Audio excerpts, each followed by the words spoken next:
Donc, nous sommes maintenant en direct et nous attendons évidemment que les spectateurs arrivent. Bonsoir, bonsoir. Ça augmente déjà bien, super. Bienvenue, bonsoir. Ah, figurez-vous que je suis très perturbée de voir à quel point il y a beaucoup de monde d'un coup. C'est extraordinaire. Vous êtes vraiment en timing parfait, génial. Donc voilà, moi je vais introduire directement, hein, on ne va pas attendre plus que ça. Alors tout d'abord, bienvenue à ce webinaire de Tremplin. Moi je m'appelle Ornella Lavacara, je suis chargée de communication et relations à la Galerie Bicraft, notre petite équipe de filles qui, à travers Bicraft, fait la promotion des arts appliqués contemporains en région de Wallonie et de Bruxelles. Alors ici, cette année, on inaugure la 15e édition de notre exposition concours Tremplin. Tremplin qui est donc consacré aux fraîchement diplômés des écoles d'art de Wallonie et de Bruxelles. Dans ce cas-ci, c'est un peu particulier parce qu'on a tendance à le faire en septembre à l'occasion de la réception par les étudiants de leur diplôme. Mais ici, Covid oblige, évidemment. Les diplômes sont arrivés, disons, un peu plus tard que prévu, étant donné que les études ont été partiellement bloquées. Donc voilà, on le fait un petit peu plus tard. Donc on est en 2021, bien sûr. Mais ici, il s'agit bien de la promotion 2020. Donc je vous rassure, on se revoit du coup très très vite dans 6 mois avec Tremplin 2021. Donc voilà.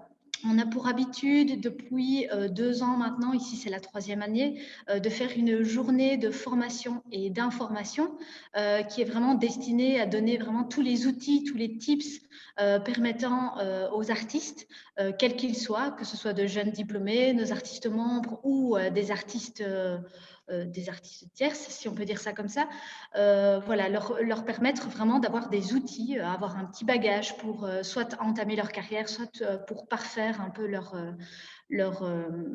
background, leur bagage. Donc ici, cette année, évidemment, le Covid nous a fait le cadeau de nous forcer à le faire de manière numérique. Mais voilà, on ne s'est pas laissé faire. On le fait vraiment avec grand plaisir et on est vraiment ravis de vous avoir près de nous. Même si on ne vous voit pas, malheureusement, on sait que vous êtes tous quasi présents. Donc ça, c'est vraiment super. J'ai oublié de notifier une chose, c'est que le concours Tremplin, donc comme son nom l'indique, propose toute une série de bourses. Donc en dehors de l'exposition et en dehors de la partie conférence et des parties workshop auxquelles certains d'entre vous ont déjà pu assister, on propose toute une série de bourses de soutien remises par la Fédération Wallonie-Bruxelles ainsi que par nos partenaires sous la forme de prix coup de cœur. Mais ça, je vous laisserai un peu dans le suspense. On vous montrera tout à l'heure quels sont les lauréats et quels sont les prix qui ont été décernés. J'ai d'ailleurs hâte. Au programme bien chargé, on a Wallonie Design qui va nous présenter et qui est représenté ici par Véronique Closon, que vous voyez tous. Véronique qui va nous présenter vraiment tous les acteurs utiles au développement de la carrière des créateurs. Donc j'espère vraiment que vous allez pouvoir en tirer plein de bénéfices. Sachez que son PowerPoint peut être accessible également via un lien Google Drive qu'on vous enverra tout à l'heure via l'onglet discussion. Lou Sotro ensuite fera une petite pause pendant le speech de Wallonie Design pour parler un peu de son parcours. Il faut savoir que Lou Sotro est une créatrice de bijoux. Elle a été lauréate elle-même du concours Tremplin de l'année 2016, pardon. Et elle est toute fraîchement galeriste aussi. Du coup, j'en profite pour te reféliciter, Lou. Donc voilà, après Wallonie Design va reprendre un peu la main. S'en suivra une séance de questions-réponses et la fameuse remise des prix à 19h45. Donc soyez au taquet, restez avec nous jusque-là. On va essayer vraiment de vous donner plein de tips, plein de liens et tout ça dans la joie et la bonne humeur, bien entendu. Avant de passer la parole à Véronique, n'hésitez pas à poser vos questions et on y répondra durant toute la durée du webinaire remise des prix, pardon. Cet onglet questions-réponses se trouve vraiment en dessous de votre fenêtre Zoom. Donc voilà, n'hésitez pas, faites-vous plaisir, on est là pour ça et c'est parti, on commence. Véronique, c'est à toi. J'active mon son. Bonjour à tous. Donc voilà, je vais prendre la parole pour vous présenter les acteurs du secteur du design et des arts appliqués. Si le PowerPoint ne peut bien fonctionner. À mon avis, c'est parce que je suis restée un peu trop longtemps sans le faire aller, donc du coup, il est un peu en stand-by, mais ça va aller, je pense. Les joies du numérique, évidemment. Oui, oui, les joies du direct.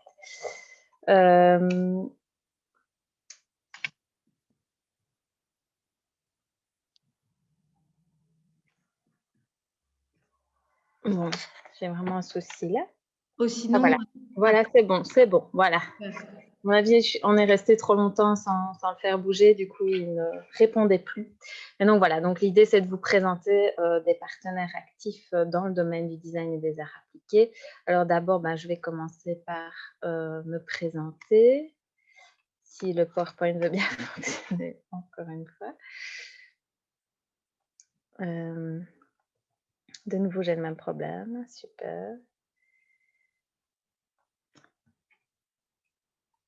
Voilà. Alors, donc, moi, je suis Véronique Closon, je travaille pour Wallonie Design. Wallonie Design, c'est une ASBL. Hein. Notre objectif premier, c'est vraiment de travailler sur l'intégration du design dans les entreprises wallonnes. On a différentes missions et l'une de nos missions est aussi d'améliorer l'écosystème du design en Wallonie et de fédérer ces acteurs. C'est un peu pour ça que je suis là aujourd'hui, c'est pour vous présenter les différents acteurs. Alors, j'ai encore un problème, donc je ne sais pas si quelqu'un peut reprendre peut partager pour que je repartage après l'écran, parce qu'à mon avis, là, j'ai un souci, ça va prendre une plombe à chaque fois que je dois passer un slide, en fait. Ce que tu peux faire peut-être, Véronique, c'est départager l'écran et le repartager. Ouais, ah, bon, voilà. Là, on va voir si ça fonctionne comme ça. Je vais essayer je vais continuer comme ceci. Donc, voilà un peu tous les organismes qu'on va aborder, qu'on va un petit peu essayer de mieux connaître aujourd'hui. Donc, évidemment, cette liste que je vais vous présenter, non exhaustive, il y en a beaucoup d'autres qui pourraient aussi vous être utiles dans le développement de votre carrière. Mais ici, on a choisi de vous parler de ceux-là parce qu'on est plus particulièrement en relation avec eux et donc on les connaît davantage. Donc voici le déroulé de la présentation. Il y a 5 grands moments et au milieu de ces moments, nous pourrons voir le témoignage de Lou Sotro qui apportera une petite parenthèse en parlant de son expérience. Donc, en gros, il y a 5 volets. D'abord, continuer à se former. Hein, pourquoi pas, vous sortez de vos études. Il y a des possibilités pour compléter sa formation. Développer son réseau. Donc, comment est-ce que, voilà, en tant que jeune créateur, je rencontre peut-être d'autres designers, des partenaires qui vont pouvoir m'aider aussi dans le développement de mes activités. Voilà, j'ai envie de lancer mon activité, comment faire, quels sont les bons partenaires aussi pour m'aider là-dedans, comment communiquer, protéger mon travail. Et puis, il y a un moment donné où effectivement, une fois qu'on a créé sa société ou son entreprise ou son atelier, on va peut-être aussi pouvoir déjà penser à tiens, quelles sont les pistes une fois que je suis lancée pour m'émanciper. Donc voilà, je vais vous donner quelques conseils à ce niveau-là. Alors, premier point, continuer à se former. Donc c'est vrai que voilà, là vous sortez d'études, il y a des possibilités diverses pour compléter sa formation. Je vais en énumérer que quelques-unes. Mais bon, il y en a énormément, notamment dans le secteur de la mode et de la confection.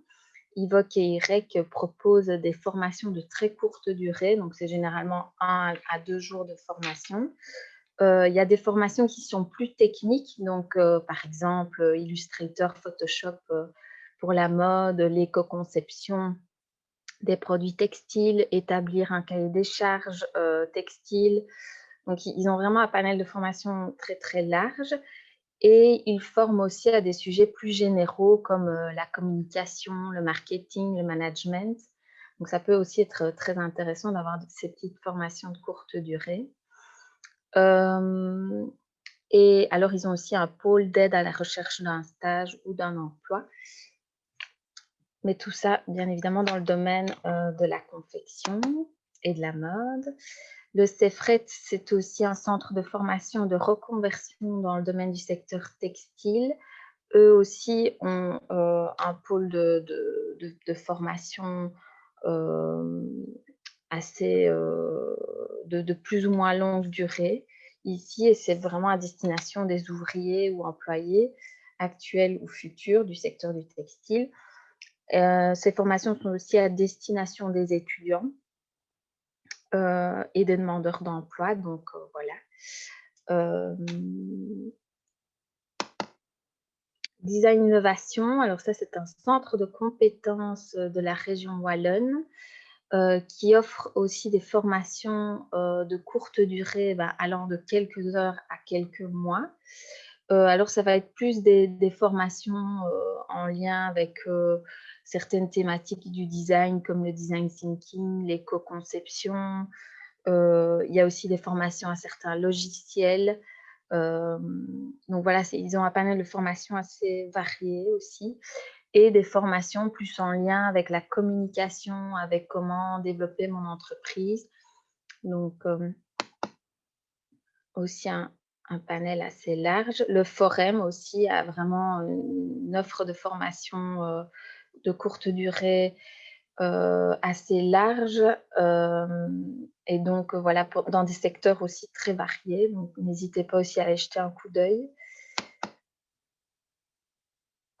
Alors, il y a aussi possibilité de poursuivre sa formation à l'étranger. Alors là, il y a plusieurs possibilités et notamment pas mal d'aides financières pour partir à l'étranger. Donc, le Bureau international de la jeunesse propose différents programmes, notamment le programme Tremplin, qui voilà, propose des aides financières pour une immersion linguistique ou professionnelle à l'étranger. Donc, Tremplin, en fait, il y a 3, ils ont 3 formules. Il y a le Tremplin Job, donc là, c'est vraiment pour aller vivre une expérience en milieu professionnel à l'étranger et dans un autre pays, du coup. Et donc là, on part entre 3 à 12 semaines. Il y a le Tremplin Langue, où là, ça permet aux jeunes d'apprendre une langue en s'impliquant dans un travail, en travaillant dans une association à l'étranger. Là aussi, entre 3 et 12 semaines de stage. Et alors, il y a Tremplin Plus, où là, c'est c'est de plus courte durée, donc c'est 15 jours maximum. Et là, ça permet à des jeunes de développer leur parcours professionnel ou leur engagement citoyen par une expérience à l'étranger. Donc, il y a vraiment possibilité de faire plein de choses et c'est assez intéressant de pouvoir bénéficier de ça après ses études, ne serait-ce que pour renforcer ses compétences en langue. Alors, ils proposent aussi d'autres formules pour notamment les jeunes artistes. C'est Artichoc et Entrechoc. Artichoc, c'est aussi une aide financière pour plutôt participer à un festival, aller à une formation à l'étranger, participer à une résidence d'artiste. Là, vous pouvez bénéficier d'une aide de plus ou moins 1 000 €. Entrechoc, c'est plus pour participer à des salons ou des forums. Donc, si par exemple, vous voulez aller à un salon à l'étranger, ne serait-ce que même que le visiter, mais que pour vous, c'est important dans votre carrière de pouvoir aller voir quel type de public se rend dans ces salons. Est-ce que c'est un salon voilà, dans lequel je pourrais, moi, avoir une place? Là aussi, ils offrent des bourses qui peuvent aller de 1 000 € à 1 500 €. Et alors, il y a aussi le programme Eurodyssée, qui est aussi une aide financière pour effectuer un stage professionnel en Europe. Et donc là, ça peut aller entre 3 et 7 mois de stage. Donc, c'est quand même une belle période pour effectuer un stage et vraiment apprendre et approfondir une langue. Donc voilà, pour les résidents wallons, c'est par le BIJ qu'il faut passer. Pour les Bruxellois, alors c'est Actiris International à qui il faut s'adresser pour faire la demande de cette aide. Alors, il y a aussi le Forum qui propose des stages d'immersion en langue à l'étranger. C'est aussi super pour pouvoir juste se dire, bah voilà, j'ai envie de perfectionner euh, ma langue, enfin voilà, une langue et donc partir juste apprendre une langue. La plateforme pour l'éducation et le talent. Alors là, on passe sur un autre type de soutien. Donc, c'est un mécénat, Sophie Boel. Ils ont développé cette plateforme et l'une de leurs bourses est en lien avec le soutien à de jeunes artisans dans les métiers du patrimoine. Donc, ils souhaitent vraiment soutenir les jeunes artisans dans le développement de leurs compétences. Et donc, ils proposent des bourses pour permettre aux artisans de perfectionner leurs compétences chez un maître. Et alors, le plus souvent, ça se fait à l'étranger, mais ça peut aussi se faire en Belgique s'il y a vraiment une personne que vous souhaitez, avec laquelle vous souhaitez perfectionner une technique ou développer voilà, un savoir-faire plus spécifique lié à votre carrière. Donc voilà, là, ils octroient des bourses de montants variables, ça dépend vraiment du besoin du candidat. Alors, il y a aussi possibilité de faire de la recherche après ses études, pourquoi pas, se lancer plutôt dans un programme de recherche. Ici, on évoque le TAMAT, que je pense dans le milieu du textile doivent connaître, qui se trouve à Tournai. Et donc là, il propose des bourses de recherche destinées aux artistes dans le domaine forcément des arts textiles. Voilà, donc ils mettent à disposition les ateliers pendant une durée d'1 an.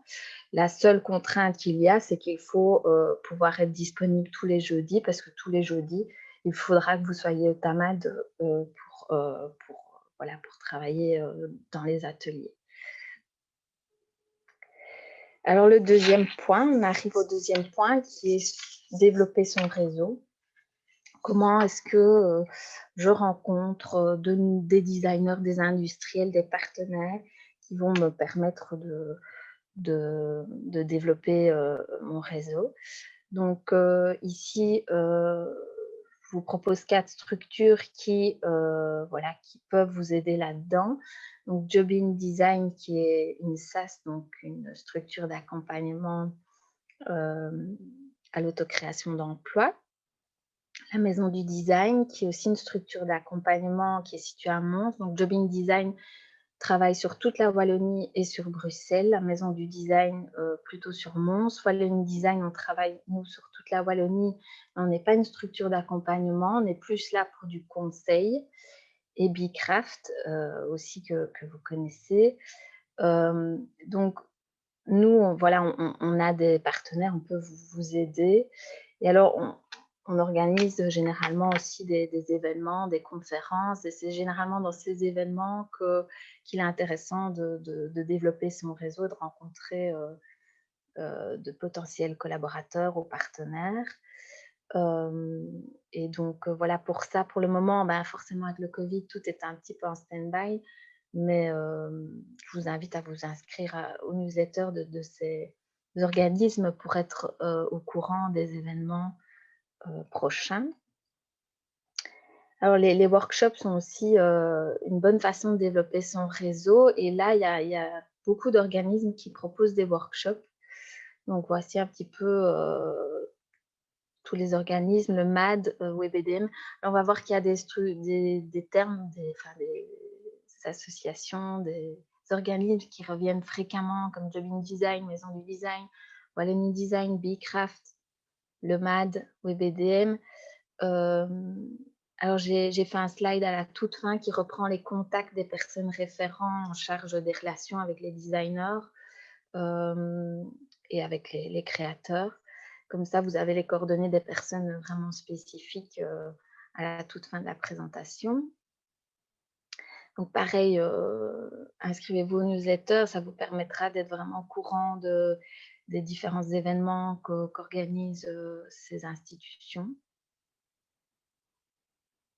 Alors, pour développer son réseau, il y a aussi la possibilité de louer des espaces partagés. Alors ici, je ne vais citer que le comptoir des ressources créatives, mais il y en a énormément d'autres. Il y a énormément de lieux qui permettent de mutualiser, qui ont des outils mutualisés. Je sais qu'à Bruxelles, il y en a pas mal. Nous, ici, on est plus en lien avec, on connaît mieux le comptoir des ressources créatives, qui est une ASBL et qui permet du coup aux créateurs et créatrices en voie de professionnalisation de pouvoir bénéficier de bureaux à louer à des tarifs très compétitifs, de pouvoir mutualiser des outils comme par exemple un four à céramique, un four, ici à Liège par exemple, il y a même des boulangers qui ont un four qu'ils mutualisent. Voilà, de pouvoir mutualiser des machines à coudre, donc c'est assez intéressant. Il y a aussi la possibilité d'avoir des véhicules mutualisés, donc des camionnettes qui vous permettent de transporter parfois des choses assez lourdes pour une exposition ou quoi ou comme. Donc c'est des lieux qui sont intéressants de connaître parce que c'est vraiment au niveau prix compétitif. Ils ont le comptoir des ressources créatives a un portfolio en ligne aussi où ils présentent tous les créateurs qui font partie du comptoir. Donc, c'est aussi intéressant de pouvoir avoir ces coordonnées sur un site qui regroupe pas mal de créateurs. Et alors voilà, il se trouve pour le moment, il y a plusieurs antennes à Liège, à Namur, Charleroi, Mons et Verviers. Donc voilà, ici je vais faire une petite pause sur ma présentation pour introduire Lou Sotro qui va témoigner, qui va amener son témoignage. Donc elle est diplômée en design textile et en bijouterie. Et aujourd'hui, son savoir-faire, elle l'a plutôt développé dans le secteur du bijou. Elle est membre de Bcraft et elle a été lauréate, comme l'a dit Ornella au début de Tremplin en 2016. Donc voilà, je lui cède la parole. Je vous retrouve après. Bonjour à tous. Merci beaucoup pour l'invitation. Je vous partage aussi. Donc moi, je suis bijoutière.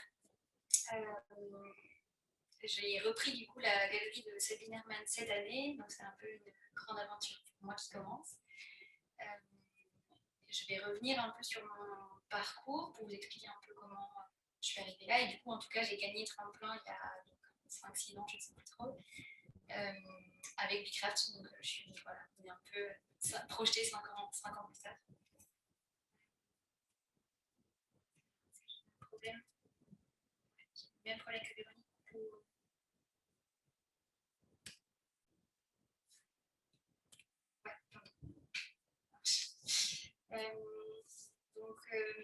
Voilà, pour revenir un petit peu sur mon parcours, donc moi j'ai étudié le design textile donc, en France, à l'ESAT, à Roubaix, pendant 2 ans. Et puis je suis partie 1 an en Angleterre pour faire une licence toujours dans le même domaine.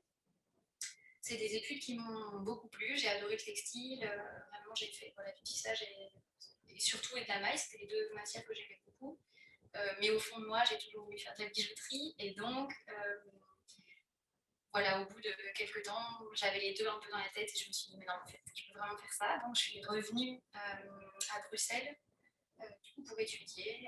Pendant 4 ans, j'ai étudié aux arts et métiers. Lou, Oui. Mes excuses de te déranger comme ça en plein speech, mais si jamais on t'entend peut-être un petit peu de loin, je ne sais pas si tu peux à quelque chose. D'habitude, on t'entend très nettement, donc si jamais c'est très simple pour toi de modifier ça, ce serait super.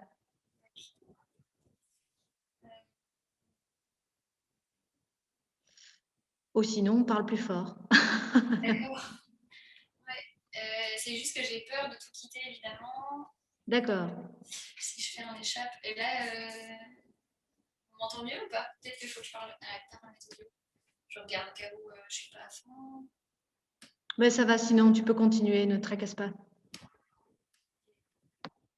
C'est peut-être la connexion tout à l'heure, je voyais que la connexion n'était pas. T'es pas super, c'est mieux ou ça change rien? C'est parfait. Ok, super. Ouais, voilà. Et donc, du coup, oui, voilà, juste donc, les arts et métiers, j'y ai été pendant 4 ans. C'était une super école. C'était une école vraiment de la main. Donc, c'est pas vraiment si vous recherchez de la création, c'est pas vraiment là qu'il faut aller. Mais pour la partie technique et pour apprendre vraiment le métier, moi, j'avais trouvé ça super. Après, c'était une école du soir. Donc, ça veut dire que j'avais plus de temps en journée. Donc, moi, j'avais envie d'aller un peu plus vite. Du coup, je me suis inscrite aussi à la Rock Academy, qui est une académie voilà, flamande, donc qui propose aussi bijouterie. Et donc là, c'est un peu plus création, on parle plus de concept. Voilà. Et puis j'étais aussi en cours du soir en céramique dans 2 académies. Voilà, pendant la formation, j'aimais bien un peu toucher à plein de choses. Je trouvais que voilà, ça aide un peu. Et de faire des workshops, en effet, et des stages, un peu comme proposait Véronique, je trouve que c'est intéressant. Du coup, ah, mais je suis vraiment désolée, mais aussi le PDF ne veut pas marcher. Oui, voilà. Donc, pour revenir un peu dans mon parcours, en 2015, du coup, j'ai participé, donc ça, c'était ma dernière année aux arts et métiers. J'ai participé à un partenariat avec la Cambre. Donc, c'était Fabien Veuriste est venu en fait aux arts et métiers, qui était donc étudiant à la Cambre à ce moment-là. Et il nous a proposé, c'était un appel ouvert, quoi. Est-ce que quelqu'un a envie de faire une collection avec nous? Moi, ça m'a tout de suite un peu parlé. Je connaissais pas trop la cambre ni la mode, mais je me suis dit, oh, c'est une chouette de faire un projet avec quelqu'un. Et donc, pendant 6 mois, en fait, on s'est vus. Lui, c'était son projet de fin d'année, et moi, c'était mon projet de fin d'année. Donc ça, c'est aussi une collection que j'ai fait pendant longtemps. Donc, c'est une structure qui est fixe, sur laquelle est tendu un élastique. J'avais commencé ce projet, j'ai fait un stage en été à Libramont avec Claire Lavandome, et ça a été aussi un peu une révélation. On a parlé de tension pendant ce stage. Voilà, je sais pas, moi, ça m'a fait un écho. Et donc, voilà, c'est vraiment un élastique qui est tendu. Et donc, si on l'enlève, voilà, l'élastique est amovible, quoi. Et donc, pendant ce partenariat, je suis allée un peu plus loin sur ce projet-là, parce qu'il fallait donc prendre un peu en compte, du coup, le corps et les 3 dimensions. Donc voilà, là, le bijou devait vraiment servir de fermoir, par exemple, pour les manteaux. Et en même temps, il devait se placer et décorer vraiment le corps de loin. Donc voilà, ça a été un challenge technique un peu fou parce que c'était des très grandes pièces et j'ai l'habitude de travailler tout petit parce qu'on travaillait à la bijouterie. Et donc voilà, ça a été très, très drôle, mais voilà, plus complexe que prévu. Voilà. Et donc ça, c'était donc mon projet de fin d'année aux arts et métiers, mais en section bijouterie contemporaine. Il faut savoir qu'aux arts et métiers, il y a plein de sections différentes. Donc, j'étais inscrite aussi en joaillerie. Donc, l'année qui a suivi, j'ai fait une épreuve de fin d'année en joaillerie. Et donc, c'est le bracelet que vous avez sous les yeux. Donc, il y a toujours cette histoire d'élastique. C'est une structure fixe en argent, un élastique et puis des émeraudes donc, qui sont placées aux 4 coins. Et il était mobile. Donc, on va le voir plus tard, je crois. Et donc, une fois que l'élastique s'enlève, le bracelet tombe, en fait. Et donc, il retrouve sa linéarité. Voilà. Et donc, voilà, c'était quelque chose qui m'intéressait toujours. Et donc, voilà, cette année-là, j'ai gagné, du coup, 2 prix avec ce bracelet. Donc, le prix du tremplin. Ce qui était chouette parce que j'y croyais pas, parce que j'ai postulé, du coup, avec les grandes pièces que vous avez vues avant. Et j'avais pas gagné. Donc, quand c'est arrivé cette année-là, c'était une chouette surprise. Voilà, et donc j'ai gagné 2 prix, un prix du MAD et un prix tremplin. Donc c'est vrai que le prix tremplin, c'était juste de l'argent, enfin, parce qu'il y avait des prix différents parfois pour d'autres choses, mais là, donc j'avais une somme d'argent qui m'a permis d'acheter de la matière première. Donc voilà, et donc du coup, l'année qui a suivi ça, j'ai vraiment lancé cette collection extension, donc un petit peu des plus petits volumes que ce qu'on a vu au tout début. Et donc un peu les deux vraiment m'ont servi pour deux choses très précises. C'est que donc avec Tremplin, j'ai pu vraiment financer de la matière. Et le prix du MAD, c'était un prix pour faire un lookbook. Et donc j'ai pu vraiment faire des photographies, parce que j'avais jamais fait de photos, pour les collections. Et donc là, c'était intéressant parce que j'ai rencontré donc un photographe parisien qui s'appelle Valentin Fougeret et qui m'a vraiment parlé de l'importance de l'identité. Moi, jusqu'alors, je faisais des photos sur fond blanc. J'avais l'impression que je m'en sortais à peu près en photo. Et lui, il m'a vraiment un peu dit, oui, ok, c'est chouette, c'est descriptif, mais tu peux aller peut-être plus loin dans tes images parce qu'on pourra... enfin, voilà, elles vont véhiculer quelque chose dans le futur, quoi. Voilà. Donc, on a fait des images donc, autant portées que du coup des images sur fond neutre. Ça, c'est quelque chose, ce qui est marrant, c'est que plus tard, je sais que ça a marqué les esprits un peu ces images, par exemple, parce que tout le monde me disait, tu n'es pas la blonde aux yeux verts des photos, quoi. Donc, je disais, ah non, non, non, c'est pas moi. Voilà, c'était une mannequin.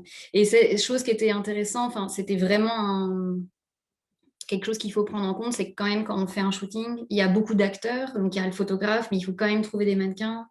Il y a quand même une partie du make-up, une partie pour le stylisme. C'est quand même beaucoup de corps de métier. Ça coûte de l'argent, donc c'est quand même un investissement qu'il faut voir, que moi je trouve très important maintenant, mais voilà, je sais que c'est un peu dur et qu'il y a plein de petites astuces. Donc voilà, souvent les mannequins, par exemple les new faces, on les appelle comme ça, c'est ceux qui commencent, ils n'ont pas encore de portfolio, mais donc du coup ils coûtent pas cher. Voilà, il y a plein de... Et pour les vêtements, vous cherchez avec vos amis à trouver des habits pour que ça fasse à peu près chic et ça marche, quoi. Voilà, là, c'est une petite parenthèse où je voulais parler du MAD, donc, parce que donc, l'année où ils m'ont rendu le lookbook, du coup, il y avait une expo qui était organisée qui s'appelait le Young and MAD. Et donc, c'était, je m'en souviens pas trop, mais je crois que voilà, c'était les exposants des écoles, peut-être, bon, je sais plus trop. En tous les cas, voilà, on a eu la chance d'être exposés là. Et le MAD, moi, voilà, c'est pas toujours très clair de savoir qui appelait dans le MAD, mais en tous les cas, ils organisent vraiment des conférences, des expos, ils font plein d'événements, ils ont des aides, il y a des suivis de projets, de l'aide au prototypage. Voilà, il y a aussi un partenariat avec le GEL, qui est le guichet d'économie locale. Et donc, quand même, c'est un acteur à Bruxelles, en tous les cas, que moi, je trouve important et qui m'a souvent aidé. Voilà. Donc là, je refais un petit peu de chronologie, mais donc en 2016, je suis partie faire des foires, en plus, en fait, des festivals à l'étranger. J'avais l'impression qu'il ne se passait pas grand-chose à Bruxelles dans le monde du bijou. Et donc, il y avait pas mal de foires qui se passaient. Donc, j'ai voulu un peu tenter l'expérience. Et donc, je suis partie à Roya, à Barcelone, et à Autor, qui est à Bucarest. C'est deux foires donc voilà, du monde du bijou contemporain. Et là, j'ai par exemple encore parlé, j'avais postulé pour une aide à l'export. Donc ça, c'est toujours des chouettes choses, c'est que vous pouvez participer à des foires. Il y a quand même évidemment un budget pour y participer. Donc il y a une location du stand, quoi, et puis aussi de partir. Voilà. Donc c'est toujours chouette quand on a une aide pour pouvoir le faire.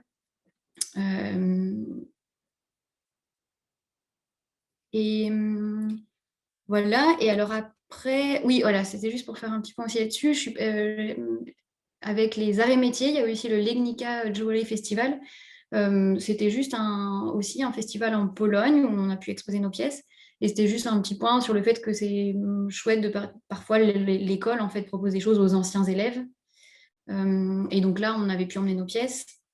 Ce qui est agréable, c'est que voilà, dans toutes ces foires-là, moi, j'ai pas vraiment vendu de pièces, mais j'ai des contacts à l'étranger maintenant, par exemple, avec voilà, des gens du bijou à l'autre bout du monde. Je trouve ça toujours un peu chouette. Des gens avec qui on reste en contact. Voilà, donc ça c'est justement à Barcelone. Ça ressemble un peu à ça. Voilà. Alors ça, donc, après, donc, je voulais faire un petit point sur des événements qui étaient donc plus des événements locaux à Bruxelles. J'ai participé donc à 4 événements entre 2016 et 2020. Le Jam Hotel, c'était on pouvait en fait louer un espace dans une chambre le temps d'un week-end, donc sur 3 jours. Et toutes les chambres de l'hôtel étaient réservées pour des créateurs. Et nous, on s'est amusés. C'est vrai que c'était un chouette moment. On a fait vraiment une scénographie comme ça où on a mis les bijoux. C'était quelque chose de très scénique. Voilà, moi, c'est une des choses que j'aime beaucoup, organiser des expos et m'amuser à trouver des manières d'exposer et de montrer ces bijoux différemment. Ça joue aussi beaucoup quand même dans plein de... Juste la présentation, c'est un peu important. J'ai l'impression que je loupe les... Non. Ouais, donc ça, c'est les MAD Fashion Stage. Donc voilà, un événement qui est organisé par exemple par le MAD. La plupart du temps, c'est pour vendre des collections dégriffées. Donc pour la mode, ça a beaucoup de sens. Enfin, pour le bijou, un peu moins, mais en tout cas, on s'est greffé à cet événement et ça reste chouette de montrer son travail et de voir justement le public bruxellois ailleurs, quoi. Et cette année, ça par exemple, c'était le National, ils avaient organisé une exposition à l'espace Vanderbor, qui est un bel endroit à Bruxelles, sur aussi plein d'étages. Et donc là, encore, vous pouvez voir un peu une scénographie un peu différente. On cherche, essayer de montrer les bijoux d'une manière. Donc là, ils étaient installés au mur. Ça avait aussi un peu impacté. Voilà. Donc ça, c'est plus se greffer à une énergie qui existe déjà. C'est ça que peut-être que je n'ai pas bien expliqué, mais quand on organise une expo, ça prend beaucoup de temps. C'est vrai que quand on se greffe à quelque chose qui est déjà existant, il faut, entre guillemets, juste réfléchir à la scéno et emmener ses pièces. Mais on ne doit pas organiser toute la partie administrative. Donc, c'est 2 choses différentes. En tous les cas, j'ai aussi organisé donc, une exposition à la galerie Encore, qui était rue de Flandre, en 2017. C'était une exposition qui s'appelait Usual Object, donc qui était sur les objets du quotidien. Donc là, on invitait vraiment des créateurs qui répondaient à cette thématique-là. J'ai adoré faire ça, mais en effet, on s'y est pris vraiment longtemps en avance. C'était 4 mois de travail, j'ai l'impression, entre réfléchir bien au budget, justement faire une demande d'aide qu'on a réussi à avoir. Donc là, on a fait une demande d'aide à la Fédération Wallonie-Bruxelles en art plastique pour pouvoir organiser cette exposition. Et dans les petites choses qu'on n'avait pas imaginées, c'est que il fallait du coup faire venir les pièces de l'étranger. Donc il y avait un timing par rapport à ça, faire un contrat entre les artistes pour que s'il y avait une vente, il y ait un contrat de dépend-vente. Il fallait juste penser aussi à la sécurité. Donc il fallait un coffre-fort pour pas qu'il y ait de problème pour les bijoux. Il y avait plein de petits éléments comme ça qu'on n'imagine pas quand on organise quelque chose. Et aussi donc la communication. C'est vrai que c'est un grand élément et qu'on a prévu trop tard, par exemple, dans le cadre de cette expo. C'est-à-dire que moi, j'étais très frustrée à la fin. L'expo était super, on a eu des très chouettes retours, mais dans le monde du bijou. Et presque personne n'est venu en dehors de ça voir cette exposition. Et je sais que, en fait, on n'avait juste pas préparé assez en amont, en fait. Donc, on avait parlé un peu trop tard. On n'a pas du tout réussi à avoir des journalistes. Et le dernier jour, comme petite anecdote, mais on a démonté, on avait loué l'espace pendant 2 semaines. Le dernier jour, notre voisin, qui était disquaire dans la rue, nous dit « Mais vous partez vous vous installez pas, en fait. » Et on était là « Ah, ok, comme d'habitude, c'est pas clair, c'était pas écrit pop-up, c'était pas... » Et donc, en fait, les gens de la rue pensaient que, ça y est, c'était un nouveau magasin qui ouvrait pour des années, quoi.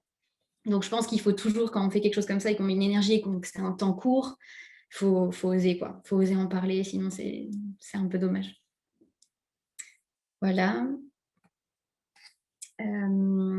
Donc là, en 2018, du coup, je fais un peu... Donc, j'ai toujours travaillé à temps partiel.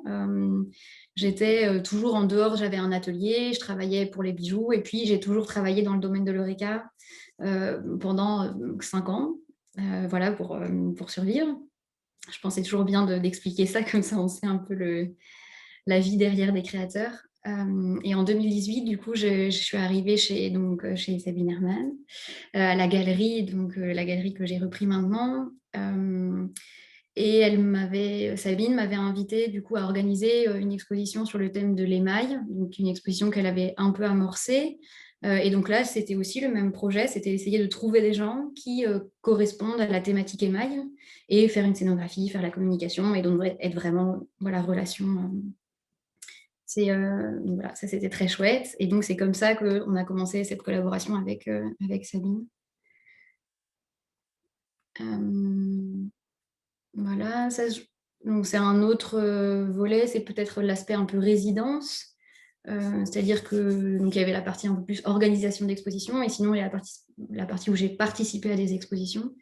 Donc là, on avait pu faire une résidence pendant 2 semaines. J'avais une petite galerie au rez-de-chaussée de mon appartement. Où par chance, on pouvait être là pendant un espace à un temps donné.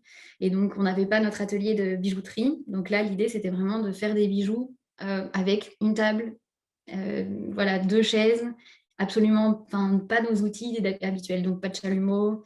Voilà. Et donc là, on a travaillé vraiment sur la matière polymère. Donc, on a fait une collection en fimo, qui est ici. Donc là, voilà, ce sont des broches et une boucle d'oreille. Et là, c'était vraiment essayer de mettre en valeur cette matière fimo et essayer d'en faire quelque chose et de la changer un peu de son statut de loisir créatif. Et donc là, c'était, vous voyez un peu, c'était une scéno très simple, parce que là, l'idée, c'était que, on avait que 2 semaines, on n'avait pas beaucoup de temps, mais on a fait des photos, je reviens un peu en arrière, désolée, mais des photos, du coup, sur les gens dans la rue, en fait, aux alentours de notre résidence. Et donc ça, c'était la boulangère chez qui on allait tous les matins chercher le petit pain au chocolat. Et puis la personne du café, enfin voilà, c'était chouette, c'était un vraiment chouette projet. Quand ça se met... Voilà. Et puis, alors voilà, ça c'est un point sur le parcours bijoux à Paris. Donc, on a participé du coup avec 6 personnes, on était 6 en tout, pardon. Donc, avec Chloé Noyon, Claire Lavandome, Aurore Dehoche, Diedrich Van Hovel et Isabelle Carpentier.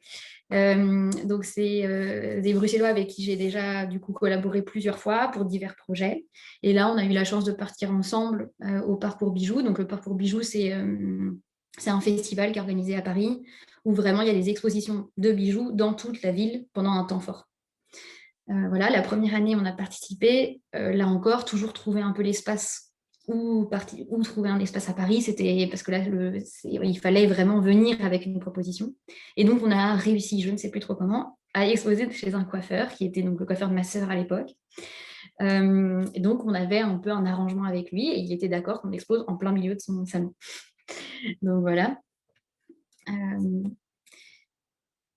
Et donc le truc qui est assez chouette, c'est qu'en 2020, 3 ans plus tard, puisque c'est une triennale, on est reparti avec le même groupe pour partir à Paris, et on a présenté un projet qui s'appelait Boîte avec couvercle. Et là, ce qui est très chouette, c'est qu'on a eu la chance d'être repérés du coup par une galerie qui nous avait vus 3 ans avant. Et donc, on a été invités à exposer dans son lieu. Donc, l'avantage, c'est qu'évidemment, elle était sur place, on ne devait pas faire les permanences, elle nous représentait.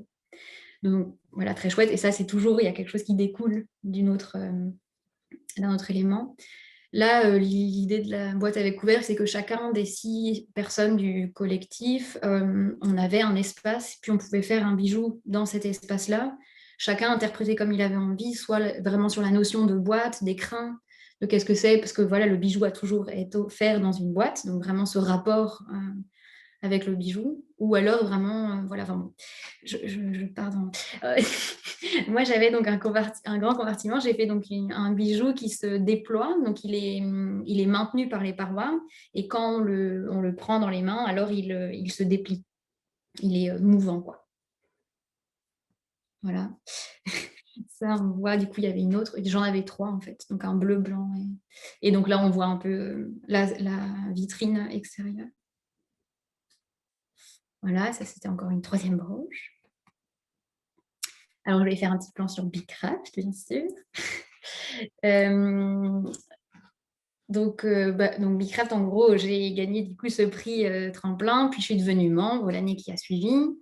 Je voulais juste faire un point parce que justement, tout comme le MAD au tout début, c'est vrai que Bicraft, en fait, on a fait beaucoup de choses ensemble et donc je trouve que c'est une très chouette énergie.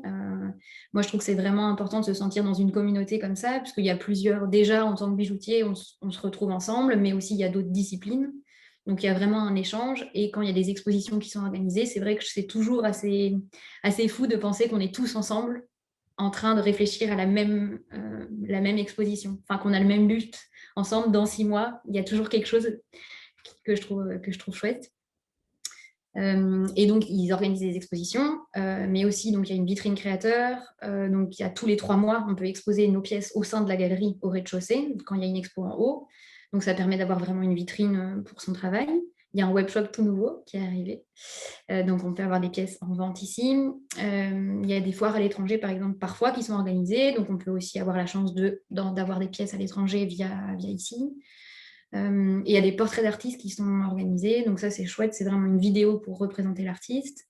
Et là, récemment, du coup, on a été accompagné aussi juridiquement. Donc, il y a des conseils juridiques. Donc, ça, c'est aussi une chose, plein de petites choses qui se greffent à Bicraft.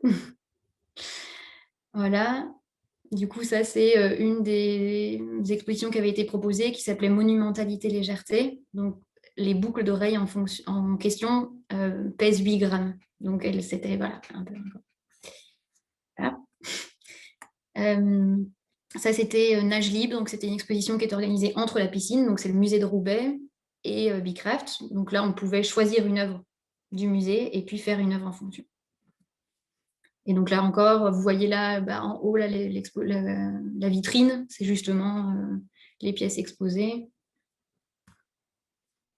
Et jusqu'à maintenant, et encore du coup, donc là, c'est la dernière exposition en partenariat. Donc c'est le collier que j'ai réalisé donc un partenariat entre le musée Horta et Bicraft. Donc là, l'idée, c'était qu'on devait aller dans le musée Horta, choisir une pièce qui nous inspirait. Donc on a fait une visite guidée tous ensemble et faire voilà, une pièce en fonction. Donc moi, j'ai travaillé, je ne sais pas si on va le voir après, non. Dans le boudoir, dans la chambre de la femme, il y a une grande tapisserie qui est sur tous les murs, qui est un moirage, donc une tapisserie avec vraiment un jeu de matière et de lumière. Et donc, je voulais vraiment travailler sur quelque chose de très mobile. Et donc là, c'est 400 pièces qui sont assemblées ensemble. Donc, c'est des pièces en laiton que j'ai vraiment formées et puis assemblées avec un seul fil. Et après, donc voilà, l'ensemble de la enfin, c'est mou, quoi. Enfin, c'est flexible. Voilà. Et j'y suis presque. J'espère que je ne vous ennuie pas trop. Là, c'est du coup ma collection donc Illusion. C'est la dernière collection que j'ai réalisée. Bon, donc depuis 2018. Donc là, je n'ai pas fait tout en chronologie, donc il y a des choses qui se chevauchent. Mais donc ça, c'est une collection de pièces, donc c'est ce que je porte. Ce sont toujours des petits volumes qui, une fois qu'ils sont... je ne sais pas si j'ose faire ça. Je tente. Donc c'est une petite pièce comme ça. Et quand... Ouais, bon, c'est un petit parallépipède, voilà. Et donc quand il est relâché, il se déploie complètement. Et donc, toutes les formes sont comme ça un peu, elles sont une forme qu'on peut mettre en volume et puis c'est aplani. Voilà. Et là, voilà, c'était une petite chose que je n'ai pas abordée en fait tout au long de la présentation, c'est qu'il y a des galeries, du coup, c'est aussi une des choses, j'ai des galeries qui me représentent, enfin qui ont les bijoux à l'année. Donc, qui sont à Bruxelles, à Lille, à Leuven, à La Haye, à Augsbourg et à Mons. Et donc, ces pièces-là sont là-bas, quoi. Et là, c'est juste un petit point, peut-être encore un petit conseil sur comment fixer son prix et le fixer au bon moment. Et c'est vrai que ça reste une chose qui est vraiment pas facile pour les artistes et moi aussi, je trouve ça dur. Mais je trouve ça... en fait, voilà, si en 2015, on a son bon prix, il sera toujours cohérent en 2020. Et d'essayer quand même d'être cohérent. il y a toujours, voilà, il y a des choses comme ces pièces-là qui sont plus des pièces que je reproduis. Donc, ouais, voilà, c'est de la mini-série, je ne sais pas comment. Voilà. Et puis, les pièces plutôt pièces uniques, comme les pièces que j'ai fait pour Paris ou pour Horta. Donc, je trouve que enfin, en tout cas, moi, je le vois comme ça. Je pense qu'on peut être artiste et puis être designer ou artiste, je ne sais pas, et puis avoir un peu deux parties dans son travail. Et il y en a peut-être une comme ces pièces-là qui qui seront plus facilement vendables. Et voilà.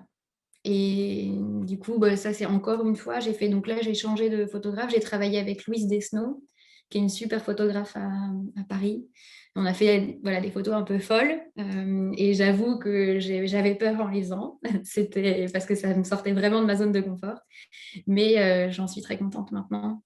Et là encore, je pense qu'à chaque fois que j'ai souvent postulé dans les galeries en envoyant un portfolio et je pense que ça change quelque chose d'avoir des images qui sont avec une identité. Et voilà. Ouais, et voilà. Et donc en gros, la petite fin, c'est juste que maintenant, du coup, j'ai ce lieu que j'ai donc avec Chloé Noyon. Et donc la galerie va s'appeler Hectare. Et voilà. Et ben, je tiens en tout cas à remercier Sabine, Herman, pour m'avoir fait confiance dans tout ce processus créatif. Et en tout cas, n'hésitez pas si vous avez des questions, parce que j'ai peut-être zappé des choses ou voilà, vous pourrez les poser à la fin de la présentation de Véronique. Très bien, merci Lou pour ta superbe présentation et surtout, il ne fallait absolument pas être gêné, ce que tu présentes est vraiment chouette. Okay. À toi Véronique. Voilà. Oui, oui, merci Lou, c'était super. Et plein d'éléments que tu as dit qui vont revenir dans la présentation, donc c'est bien, ça fait un peu un ping-pong. Je vais redire des choses, je vais réexpliquer notamment certaines aides auxquelles elle a pu bénéficier, donc c'est chouette. Donc oui, donc voilà, lancer son activité, c'est un gros poste, hein. Comme l'a dit Lou, il y a pas mal de questions qui arrivent quand on souhaite se lancer. Mais alors voilà, il y a des organismes qui peuvent vous accompagner durant tout le processus de la création, donc pas uniquement au début. Parfois, on peut avoir créé son entreprise et à un moment donné arriver à des questionnements où on dit mais tiens, est-ce que mon positionnement est le bon? Est-ce que ce que j'ai choisi, la cible que j'ai visée est la bonne? Est-ce que mon business model est le bon? Et donc à ce moment-là, il est toujours intéressant aussi de se tourner vers ces structures d'accompagnement. Donc, il y en a énormément. Ici, je vous en cite 3 parce que ce sont des structures d'accompagnement qui sont vraiment, je vais dire, ciblées sur le secteur de la création et du design. Donc, le MAD à Bruxelles, Job in Design qui se trouve partout en Wallonie et à Bruxelles, mais ils ont un siège à Liège et un siège à Bruxelles, et Maison du Design à Mons. Donc voilà, ce sont des structures qui vous permettent de vous aider dans la création de votre entreprise. Mais comme je vous l'ai dit aussi, parfois, à un moment donné, vous avez un questionnement et vous êtes un peu perdu en étant déjà en entreprise. Donc ici, j'ai listé quelques éléments, donc accompagnement personnalisé, tester son activité, mais il y en a plein d'autres, comme notamment aussi, pourquoi pas, définir son identité. Comme le disait Lou, c'est quelque chose d'hyper important d'avoir une identité marquée, d'avoir une identité de marque. Et ce n'est pas toujours évident de la définir soi-même. Quel public est-ce que je cible? Voilà, quelle va être mon image? Tout ça, c'est des questions qui, parfois, ça fait du bien de pouvoir partager ces questionnements avec des structures qui ont l'habitude et qui rencontrent au quotidien des créateurs et qui ont des partenaires aussi, qui peuvent vous conseiller, des photographes, qui ont aussi des liens avec la presse et qui donc peuvent vous aider quand vous souhaitez, pourquoi pas, je ne sais pas moi, vous lancer je regarde, vous lancer dans, c'est pas dans une expo ou l'organisation d'une expo, comme Lou l'a expliqué. Voilà, ils peuvent vous aider aussi à comment contacter la presse, comment rédiger un communiqué de presse. Tout ça, c'est aussi des questionnements qui peuvent être utiles à poser à ces structures. Alors, le MAD aussi est un incubateur. Donc, un incubateur, c'est un peu plus... comment est-ce que je vais dire, ça encadre, c'est une structure d'accompagnement aussi, mais qui va encadrer de manière plus globale et avec plus de spécificité. Donc, on va pouvoir résider au MAD pendant 2 ans, créer au MAD pendant 2 ans et bénéficier d'un accompagnement avec vraiment des ateliers spécifiques, avec un mentorat sur mesure. Donc, c'est encore beaucoup plus ciblé. Donc, sachez que ça existe aussi. Alors, le Forum aussi conseille en création d'entreprise. Ils ont des conseils en création d'entreprise. Ils ont un carrefour emploi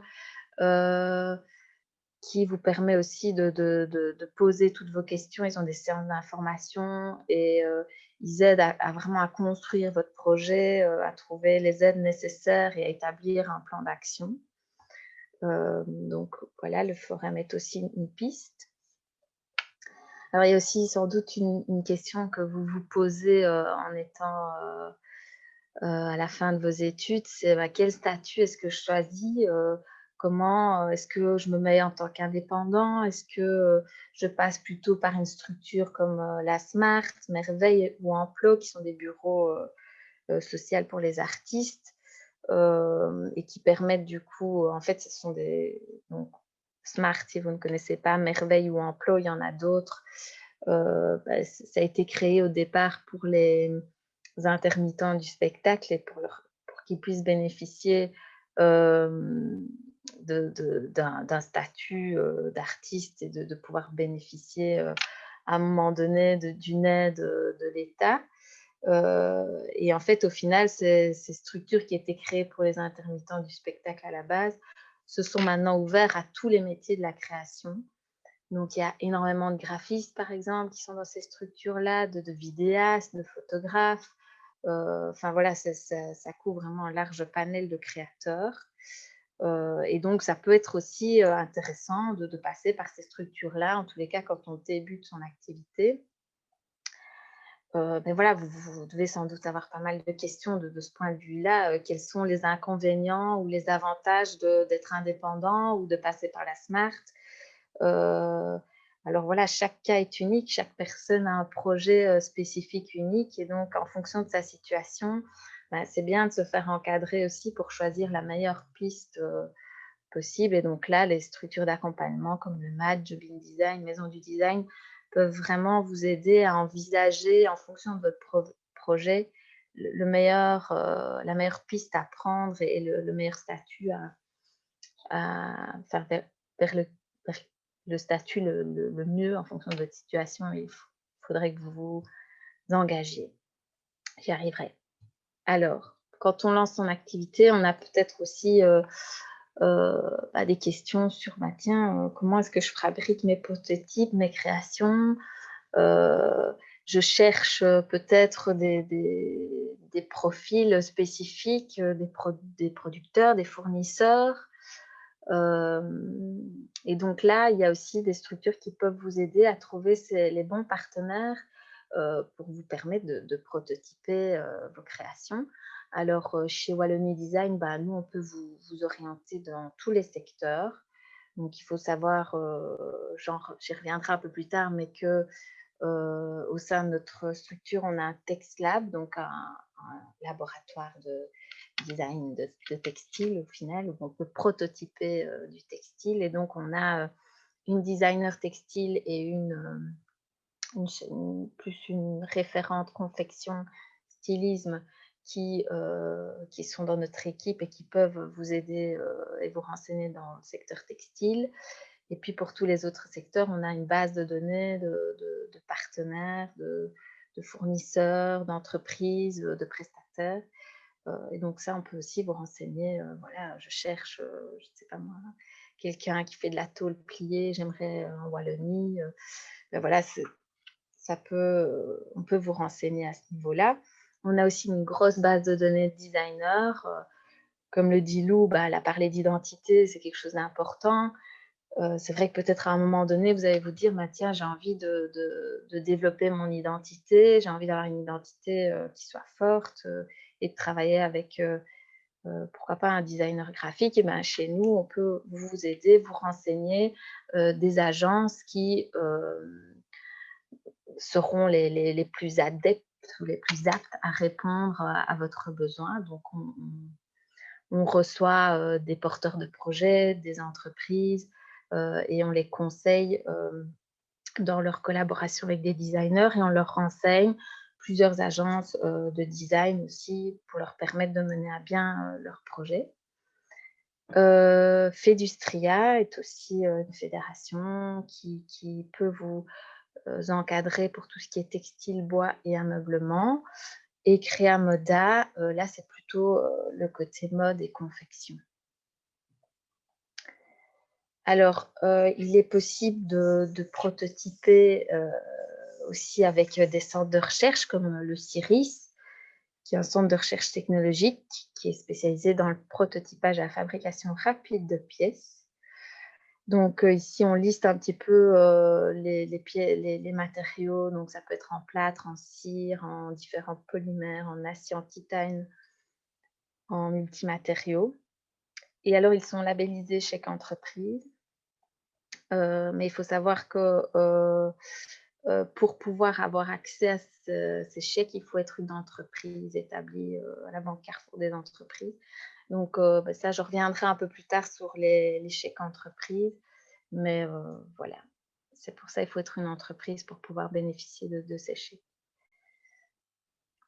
Alors, il y a pour prototyper aussi les Fab Labs, il y en a énormément un peu partout en Wallonie. Donc voilà, les Fab Labs sont des lieux destinés à tout type de citoyens, créateurs ou non, designers ou non. Ils permettent vraiment d'utiliser des machines, de mutualiser du coup des machines comme des imprimantes laser, des scans, enfin des imprimantes 3D. Enfin, ils ont énormément de machines, je veux dire, qui coûtent très cher et qui sont mutualisées et qui vous permettent d'avoir accès à des prix vraiment compétitifs. Nous, à Liège et en Wallonie, on a un TexLab, c'est le seul en Wallonie à Bruxelles. Donc, c'est un laboratoire textile. On a plusieurs machines, des machines à coudre, des brodeuses 9 fils, une scan cut. On a pas mal de machines, mais la machine phare du TexLab, c'est un métier à tisser jacquard qui vient de Norvège, mais qui est donc à moitié manuel et moitié informatisé. Et donc, il vous permet de prototyper des tissus qui sont impossibles à réaliser avec une machine manuelle. Donc, voilà, on organise des séances de découverte des machines. Donc, n'hésitez pas à vous tenir informé en suivant le TexLab de Liège. Alors, il y a aussi possibilité d'avoir des conseils techniques. Alors, par exemple, avec Santexbel, donc ça, c'est plus pour le milieu de l'industrie textile. Donc, eux, ils évaluent, ils font des certifications de matériaux textiles et polymères. Ils ont des laboratoires de tests, donc essais normalisés ou non, tests mécaniques, microbiologiques. Donc, c'est vraiment un lieu de soutien de l'industrie textile belge dans la recherche et le développement de produits innovants. Il y a Célabor aussi. Alors là, Célabor, on est plus dans le domaine de l'agroalimentaire, de l'environnement, de l'emballage, du papier, carton, mais aussi du textile. Donc, c'est aussi un lieu où on va pouvoir tester, certifier, labelliser des recherches qu'on a faites. Alors, on passe au 4e point qui concerne plutôt la communication, comment protéger son travail. Donc, Lou l'a évoqué, il y a pas mal d'organismes qui sont non spécialisés en propriété intellectuelle qui font appel à des experts juridiques pour vous permettre d'avoir des sessions individuelles avec un juriste, notamment sur les questions, par exemple, de propriété intellectuelle. Donc, Bicraft en organise, la WEX aussi, mais là, c'est à destination, il faut être une entreprise. Le CIRIS, il propose aussi des conseils pour plutôt tout ce qui a trait au brevet d'une innovation. Donc CIRIS, j'en ai parlé plus haut, hein, c'est un centre de recherche technologique. Créamoda, là aussi, il propose une assistance sur des questions juridiques pour le secteur de la mode et de la confection. Alors, l'OBPI, ça, c'est une instance officielle pour l'enregistrement des marques et modèles dans le Benelux. Donc, voilà, si vous lancez votre activité, que vous trouvez un nom et que vous voulez développer votre propre marque, c'est vraiment très important tout de suite de voir si la marque n'existe pas déjà. Donc, c'est arrivé à des personnes qu'on connaît chez nous, hein, qui ont tout développé, toute leur identité, qui ont fait leurs étiquettes, qui avaient tout réalisé et puis qui, en fait, se sont rendus compte que la marque existait déjà dans un autre pays et que la marque était déposée. Donc là, niveau juridique, si une marque le nom est déposé dans un autre pays, c'est fichu, il faut changer de nom. Donc, c'est à ce moment-là qu'il faut vraiment tout de suite contacter le BPI quand on est vraiment décidé sur le nom pour voir si le nom n'existe pas déjà. S'il n'existe pas, alors le déposer. Pareil pour les modèles. Alors, il y a possibilité aussi d'obtenir un enregistrement au niveau européen et international. Alors, il y a aussi une autre possibilité avec le PPI, c'est de déposer une idée, un concept via l'IDEPO.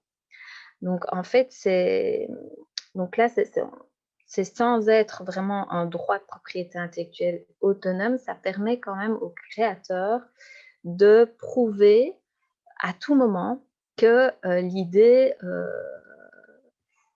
qu'il a eue était bien à lui et d'obtenir du coup une date certaine de création. Donc ça, c'est important quand on travaille sur des projets, qu'on a une idée, qu'on a peur que voilà, l'idée ne fuite ou que quelqu'un d'autre ait la même idée au même moment, parce que souvent c'est comme ça que ça se passe, hein. Une fois que quelqu'un a une idée, c'est souvent lié à des choses qui sont communes et du coup l'idée peut arriver au même moment à un autre endroit. C'est toujours intéressant de pouvoir déposer cette idée parce que voilà, ça va vous permettre d'avoir une date qui, si jamais vous devez passer à une procédure juridique, cette date sera fixée par un organisme certifié et donc pourra attester que l'idée était sans doute bien la vôtre avant celle de l'autre. En passant par Wallonie Design, vous pouvez avoir des tarifs préférentiels pour déposer, pour passer par l'IDEPO. Donc, en fait, déposer une idée, ça ne coûte pas très cher, ça coûte 37 €. Mais voilà, en passant par nous, donc en nous envoyant un petit email à info@wallonidesign.be, nous, on fait le nécessaire et du coup, on vous renvoie un code qui vous permet d'avoir une réduction de 10 € sur les 37 €. Donc, c'est quand même, voilà, c'est quand même sympa. Il n'y a pas de petit profit, comme on dit. Alors, présenter ses créations. Donc ici, voilà, sur le plan national, on en a un petit peu parlé. Donc, la vitrine des créateurs de Bicraft. Lou en a parlé. Le marché des créateurs, Maison du Design organise un marché des créateurs. Le MAD aussi organise pas mal d'expositions. Je ne les ai pas mentionnées ici, mais Lou en a parlé. Et nous, en relation avec Flanders DC et Bruxelles Design September, on organise le Contemporary Design Market qui a lieu fin septembre. Donc, ce sera la 3e édition cette année.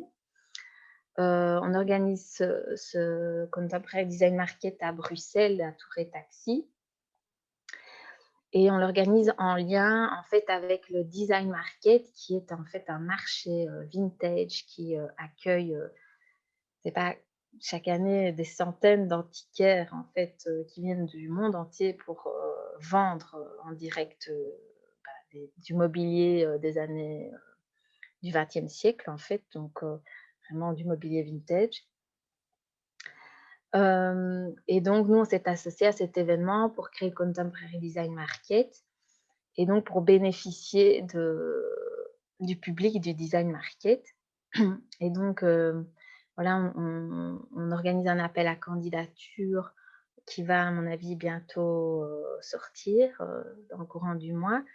Et on sélectionne 50 designers belges, créateurs belges.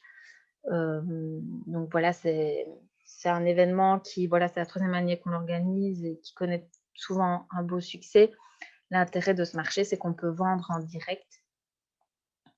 Donc c'est toujours intéressant de confronter aussi son travail, parce qu'on invite la presse forcément, on essaie vraiment que de faire parler de l'événement, de pouvoir susciter aussi de la presse pour les designers présents. Donc c'est aussi ça qui peut... parce que voilà, certains designers ne vont pas spécialement vendre parce que c'est des pièces plus onéreuses, mais ils peuvent peut-être par la suite avoir une galerie qui les contacte parce qu'on a fait venir des galeries. Donc ça génère au final quand même une vitrine et voilà, un regard sur son travail. Alors sur le plan international, Lou en a parlé aussi, Bicraft, WebEDM participe à des salons à l'étranger sous forme de stand collectif de designers. Donc voilà, WebEDM, ils vont généralement à Milan, ils vont à Maison et Objets, ils ont été à New York. Voilà, ils font plusieurs salons par an. Le MAD aussi organise pas mal d'événements et ils ont aussi voilà, une bonne base de données de journalistes étrangers qui font que ça fait souvent parler aussi des projets des designers. Alors, la manière d'être visible aussi et de communiquer sur son travail, c'est d'être présent sur des portfolios d'institutions locales. Donc, WebEDM, par exemple, Bicraft aussi, en devenant membre, vous pouvez avoir une visibilité sur leur plateforme. La Maison du Design aussi a une plateforme pour leurs designers. Donc ça, c'est intéressant aussi d'avoir pas que son site, mais d'être aussi présent sur d'autres canaux et via des portfolios qui peuvent aussi amener une visibilité un peu différente, mais qui est intéressante aussi pour le travail des créateurs.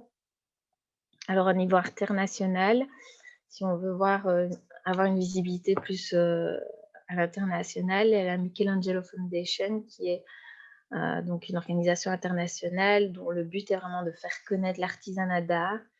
Donc, ce qu'on entend par artisanat d'art, c'est vraiment le travail de la main. Donc, ils ont développé une plateforme qui s'appelle Homo Faber Guide, qui recense en fait des artisans d'art de partout dans le monde.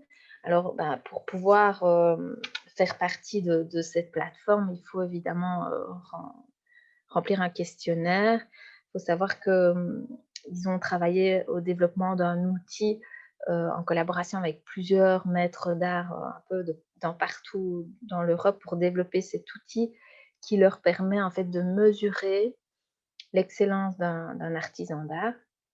Et donc, ce questionnaire est un questionnaire en lien avec l'outil qu'ils ont développé et qui vont leur permettre vraiment de voir si votre technicité, voilà, c'est sur des questions très, très variées, mais correspond à leur vision de ce qu'est l'excellence du travail de la main.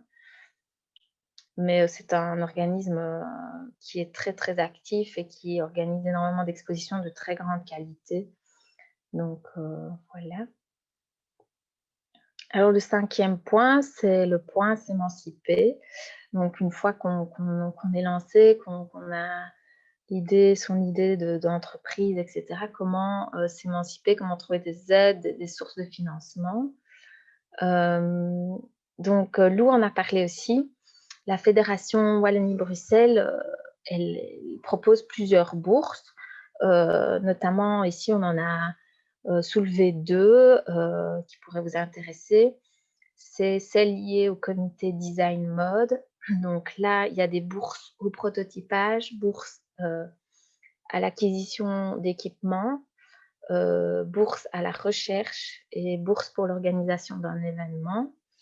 Et il y a aussi la commission consultative des arts plastiques à laquelle Lou a fait appel, où là, ils peuvent attribuer des bourses d'aide à la création, d'aide à l'édition et d'aide à l'organisation d'événements. Donc, tout est une question de notion, hein. Parfois, ce n'est pas toujours évident de se dire, bah, tiens, est-ce que je suis un artiste? Est-ce que je suis plus un designer? Comment est-ce que je perçois mon travail? Ici, voilà, est-ce que voilà, j'ai plus envie de mettre en avant une réflexion personnelle sur mon travail, quelque chose qui est plus proche d'une réflexion qui m'est propre? Là, on va plutôt aller vers la commission consultative des arts plastiques. Par contre, si je travaille plus sur le développement d'un projet innovant qui va pouvoir être utile et qui va pouvoir répondre peut-être à des besoins et à des services, et là, alors je vais plus candidater pour la bourse comité Design Mode, par exemple. Alors, le Forum a aussi une aide qui s'appelle Airbag et qui permet d'obtenir un montant de 12 500 € pour démarrer son activité. Et donc, ces 12 500 € sont échelonnés sur 2 ans. Donc, voilà, c'est aussi...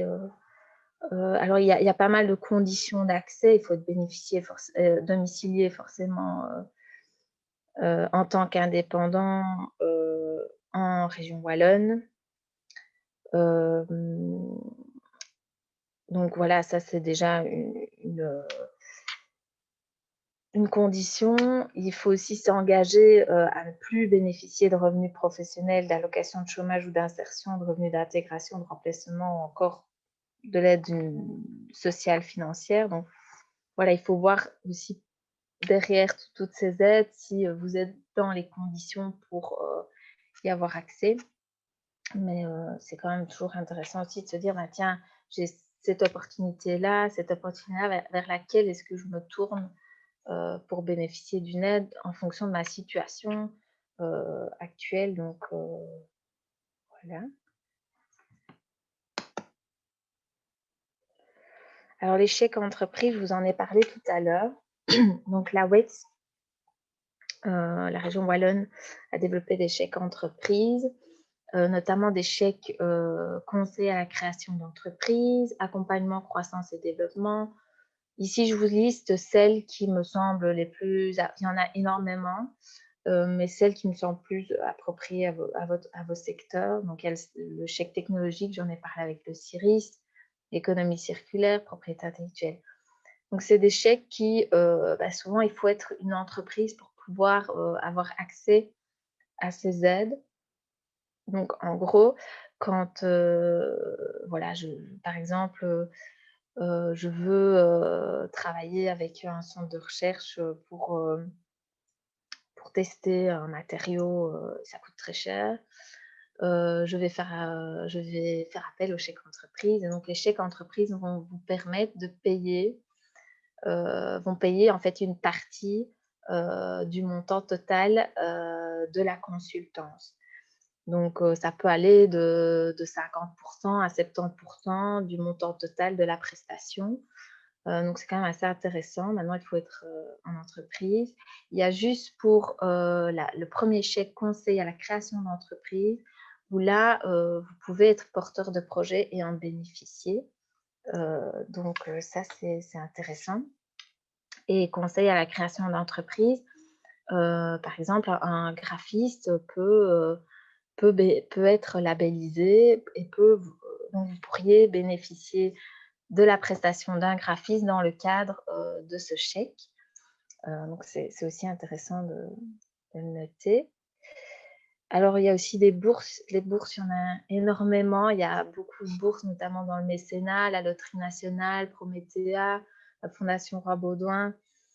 On n'a pas listé toutes ces bourses parce que voilà, il y en a énormément. On mentionne juste ici la fondation Vocatio. Pardon, il y a un N, mais c'est Sio, Vocatio. Et donc, chaque année, elle décerne à peu près une quinzaine de bourses de 10 000 € à des jeunes qui ont une vocation voilà, liée à un vrai projet de vie. Et donc, c'est assez intéressant parce que aussi, les lauréats de ces bourses vont bénéficier d'un accompagnement personnalisé, d'une visibilité aussi sur les réseaux de Vocatio. Donc, voilà, c'est bon à savoir, je pense. Alors, au niveau des sources de financement, Start Invest peut être un bon partenaire. Donc, c'est un fonds d'investissement public qui est destiné au secteur créatif et culturel. Et donc, c'est vraiment le partenaire financier pour les créateurs. Ils ont en fait des prêts à taux vraiment réduits par rapport aux prêts classiques. Et donc, notamment le prêt First Step, qui est vraiment pour les jeunes qui démarrent leur entreprise. Et donc, c'est des montants qui peuvent aller de 20 000, voire parfois jusqu'à 100 000 €. Donc, voilà, si vous avez besoin d'un gros coup de pouce pour vous lancer, c'est quand même intéressant. Il y a aussi tout ce qui est crowdfunding, donc les plateformes de financement participatif. Je suppose que vous en avez déjà entendu parler. Donc, ça va vraiment permettre de lever des fonds assez rapidement. Donc, parfois, il faut quelques semaines pour avoir la somme d'argent souhaitée pour pouvoir, je ne sais pas moi, acheter une machine ou développer son projet. Mais il faut savoir aussi qu'il faut prendre en considération que c'est vraiment une démarche qui demande une grosse préparation au niveau de la manière dont vous allez communiquer sur votre projet. Il faut faire des vidéos, il faut vraiment super bien communiquer sur son projet. Et il faut aussi réfléchir, tiens, quelles vont être les rétributions que je vais pouvoir donner aux donateurs. Donc tout ça, ça demande vraiment une réelle réflexion en amont avant de se lancer dans ce type de démarche, parce que souvent on se dit c'est super, on pourrait vraiment débloquer des fonds assez rapidement, mais en fait ça prend plus de temps que ce qu'on croit souvent, de travailler, de faire un projet via des crowdfunding. Et alors s'émanciper, donc ça c'est le tout dernier point. En gros ici je vais aborder quelques sujets comme par exemple devenir prestataire labellisé. Donc, on a parlé des chèques entreprises. Donc, les chèques entreprises, comme je vous ai dit, vous pouvez en tant qu'entreprise bénéficier d'une aide parce que vous faites appel à un prestataire qui est labellisé chèque entreprise. Mais vous pourriez aussi, si vous vous lancez comme prestataire de service, devenir un prestataire labellisé. Donc, ça, c'est aussi intéressant. Donc, ça veut dire que vous allez intervenir comme consultant auprès des entreprises et que, du coup, une partie du coût, de votre coût va être supportée par l'organisme de soutien. Donc, ça va peut-être vous permettre aussi de travailler sur des projets qui sont plus conséquents ou sur des budgets qui seront évidemment plus importants. Donc, c'est intéressant. Maintenant, il faut avoir minimum 3 ans d'expérience pour pouvoir devenir labellisé chèque entreprise. Et donc, souvent, il y a un jury, vous devez passer, vous devez répondre présenter votre activité, comment votre méthodologie de travail, et répondre à une série de questions devant un jury. Mais c'est très intéressant, effectivement, d'être labellisé chèque entreprise quand on souhaite être prestataire de services.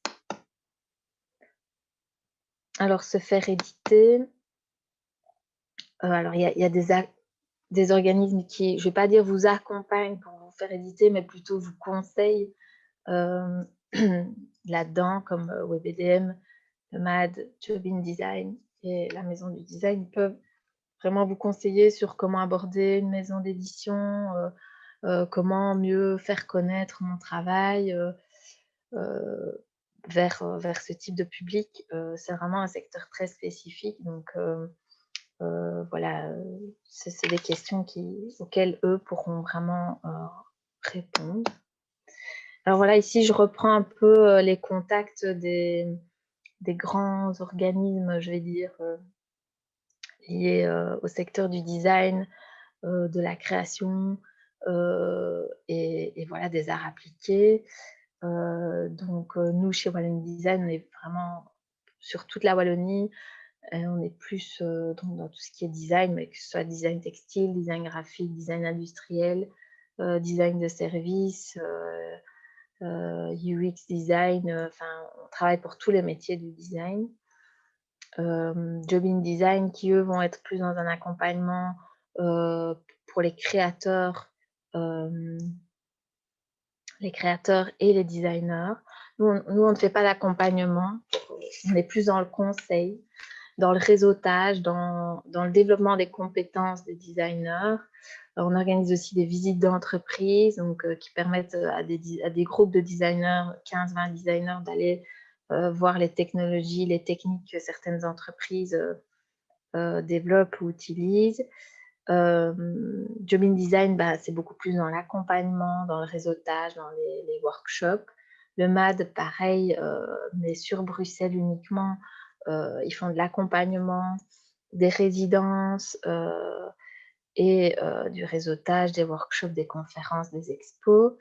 Bicraft, aussi dans le conseil, la visibilité, le réseau, l'organisation d'expositions. Maison du design, l'accompagnement, le réseautage. Et Wallonie-Bruxelles Design Mode, eux, ils sont dans tout ce qui est export, réseau, workshop. Donc, ils travaillent plus pour vraiment l'export des designers belges et donc à participer sur des salons internationaux, etc.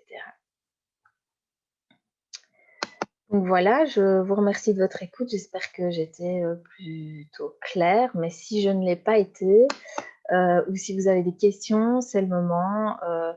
Moi, Ornella et Lou, on est là pour y répondre.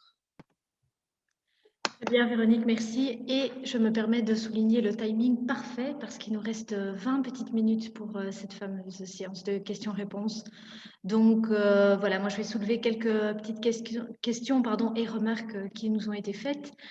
Si d'ici là vous avez envie de poser une question, n'hésitez pas à l'écrire via l'onglet questions-réponses ou bien si vous souhaitez prendre la parole parce que vous êtes plus à l'aise comme ça, vous pouvez lever la main. Voilà, c'est une fonctionnalité qu'offre Zoom. En bas de votre écran, vous pouvez décider de lever votre petite main et à ce moment-là, on pourra débloquer le micro et on pourra entamer la discussion. Donc voilà, je me permets d'abord de faire la petite remarque de Françoise van der Rouwera. Qui félicite Lou pour son très beau travail à la maison Horta. Cela dit, elle regrette que ça n'ait pas été très bien rendu finalement sur le PowerPoint parce que tout l'intérêt aussi est de voir le moirage des soies murales. Mais voilà, elle trouvait évidemment que l'écho était très intéressant et donc elle en profitait justement pour inviter tous les participants qui sont ici à aller voir cette exposition au musée Horta qui, je le souligne, se termine le 18 avril. Donc n'hésitez pas. De nouveau, évidemment, réservation obligatoire, mais ce sera l'occasion de pouvoir voir ce fameux collier de Lou en vrai. Voilà. Une petite question de Lodi Cardous. D'ailleurs, Lodi, si tu souhaites ensuite continuer la discussion, n'hésite pas à le faire savoir et on débloquera ton micro. Alors, elle posait une question à Lou.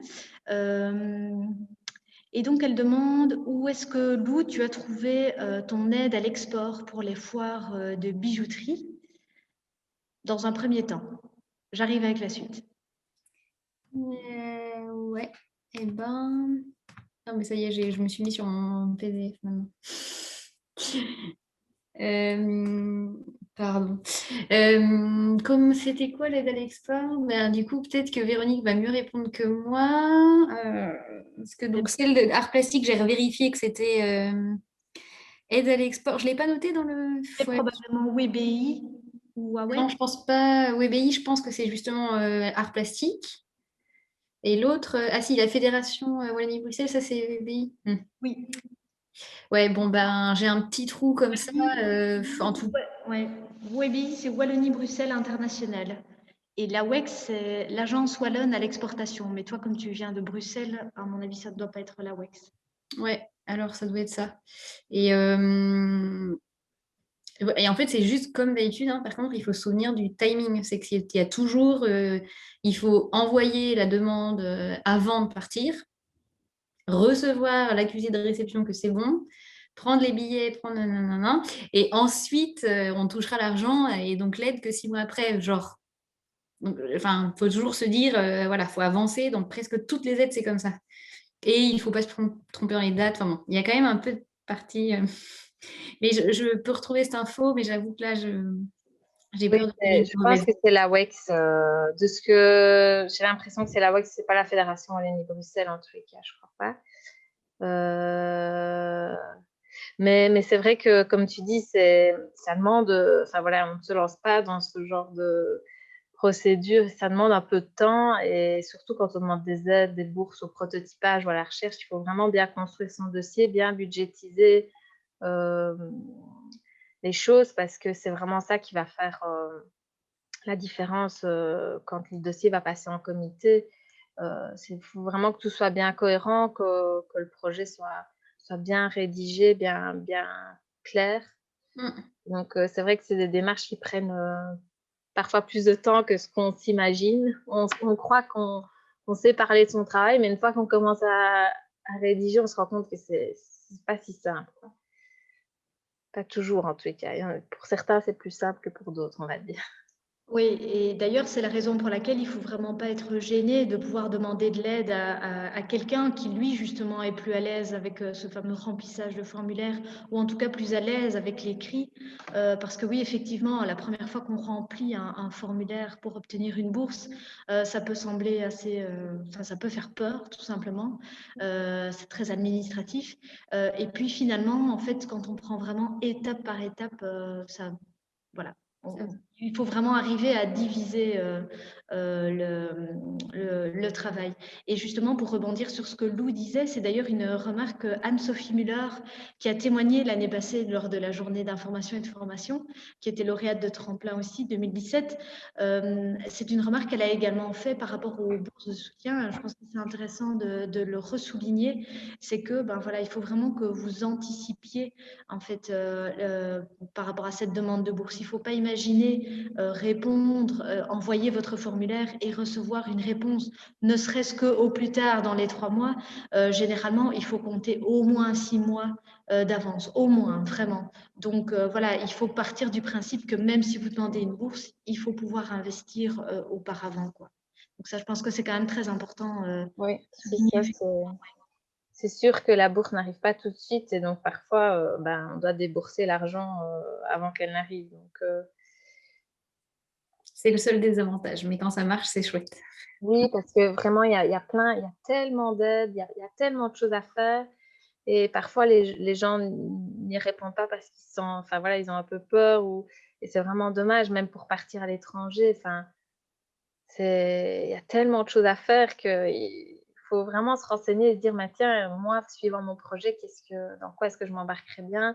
Et il y a toujours bien quelque chose qui peut vous soutenir financièrement pour vous permettre d'y arriver, quoi. Tout à fait.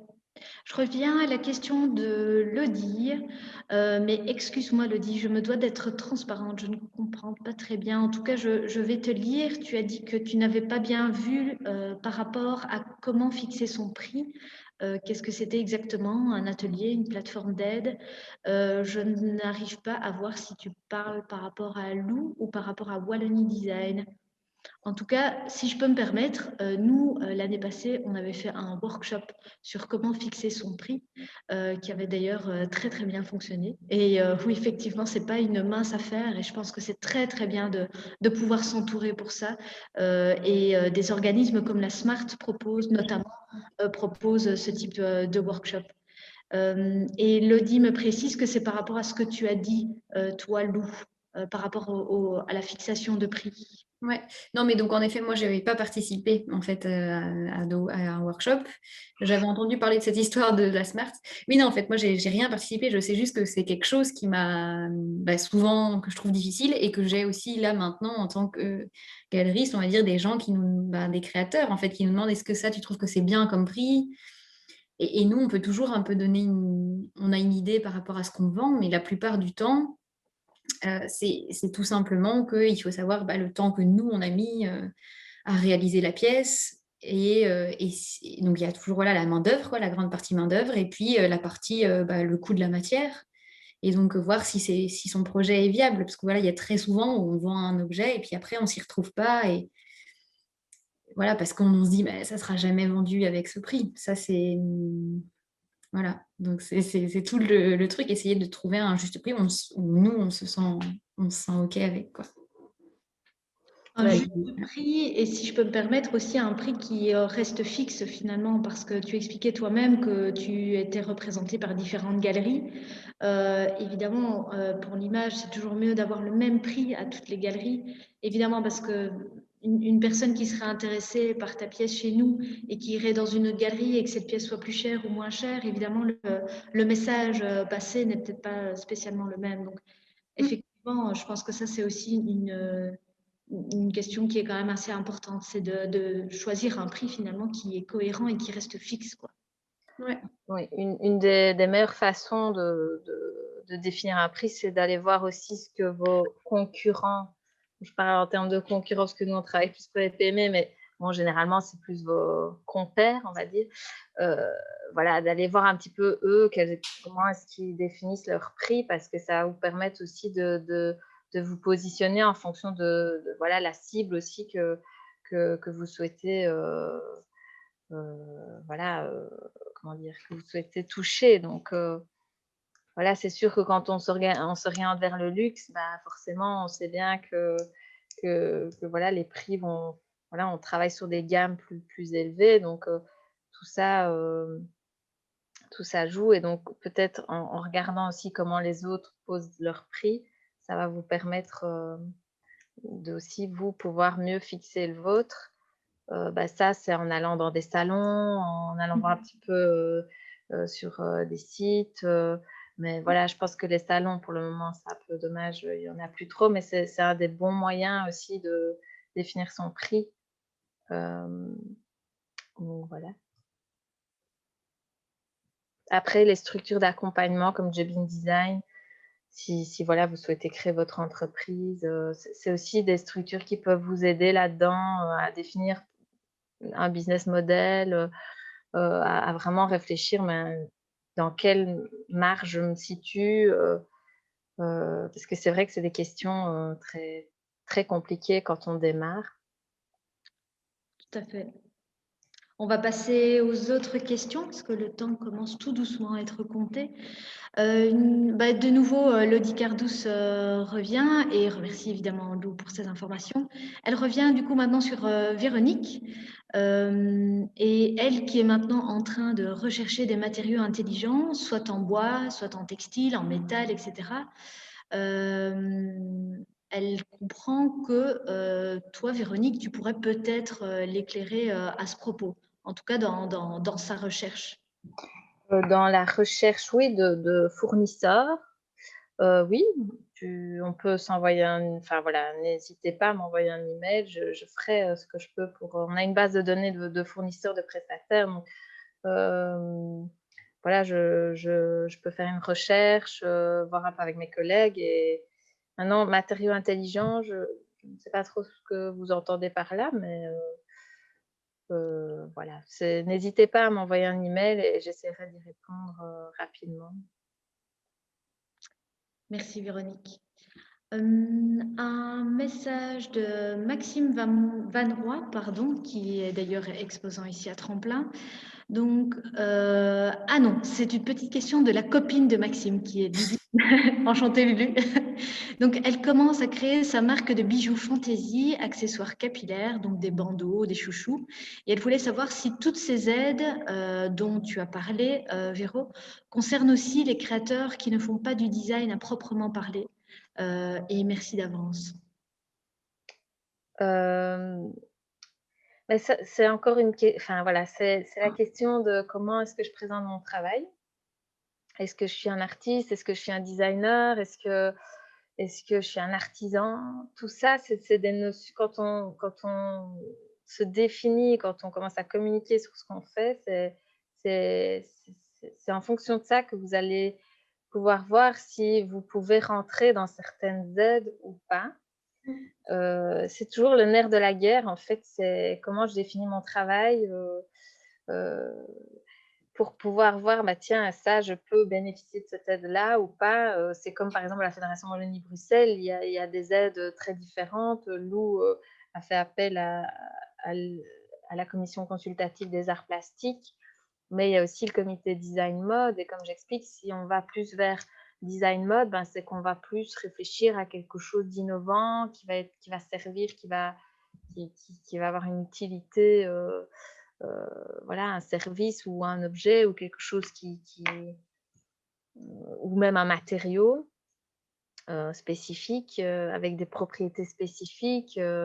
Donc, on va plus être dans quelque chose d'innovant, tandis que pour la commission des arts plastiques, on est plus sur une réflexion introspective sur son travail personnel d'artiste.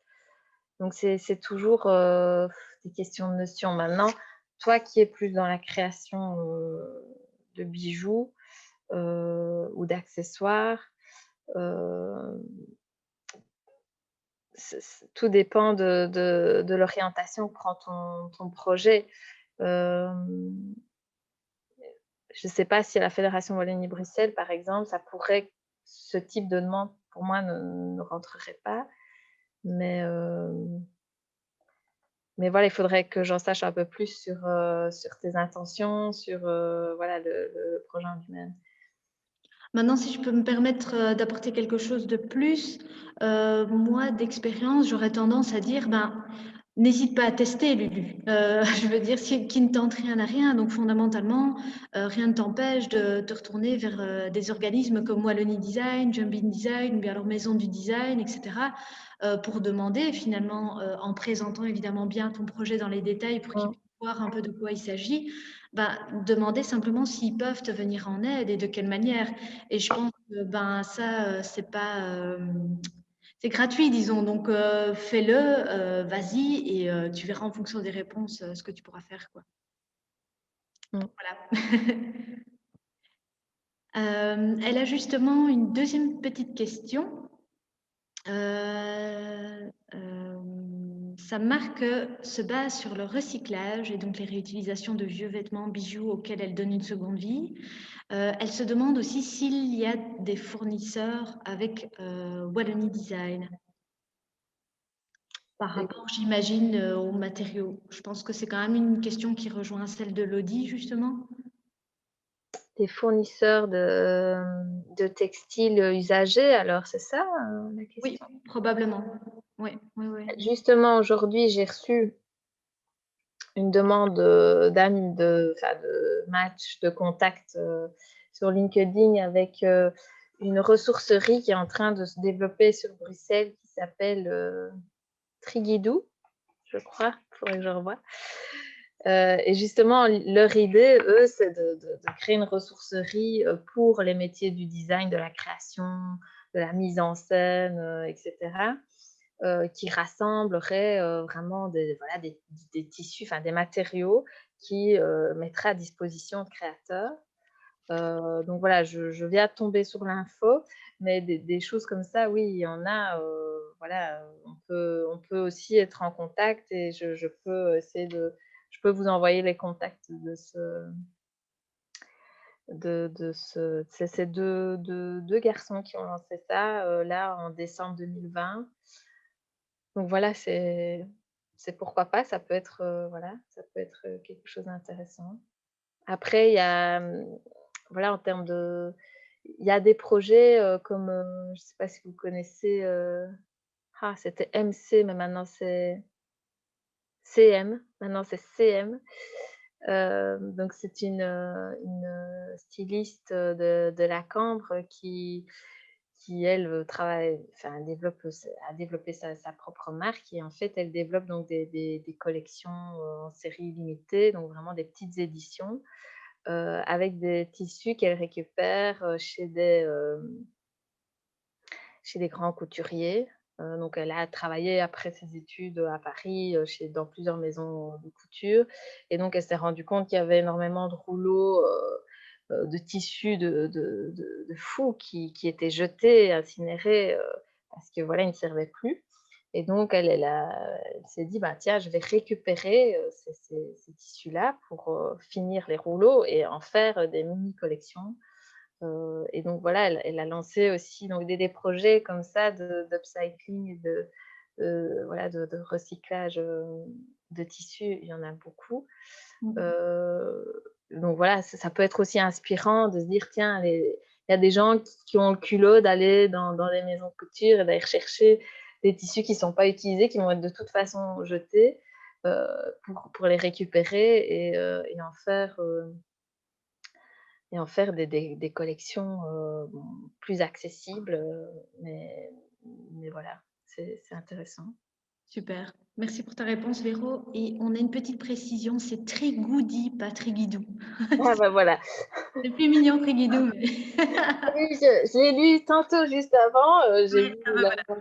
Voilà. mais parce que Tigidou, ça veut dire quelque chose en Probablement, oui. c'est Donc, quoi? il est 19h45, l'heure tout pile pour la remise des prix. Mais je me permets quand même en 2 minutes top chrono, même 1 minute top chrono, de lancer le défi à Lou pour une petite question de dernière minute.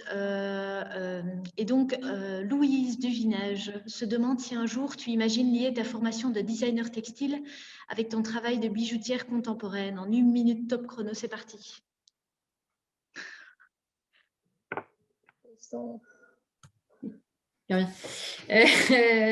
Oui, en fait, en tout cas, même moi, je me la pose assez souvent cette question. J'ai plein de fois réfléchi à... Enfin, c'est venu dans plein de projets de me dire est-ce que je vais pas refaire du tissage, blablabla. En gros, j'en sais rien. Ce que je sais juste, c'est qu'en fait, je travaille vraiment la couleur. Par exemple, je pourrais, avec la bijouterie, faire que du métal.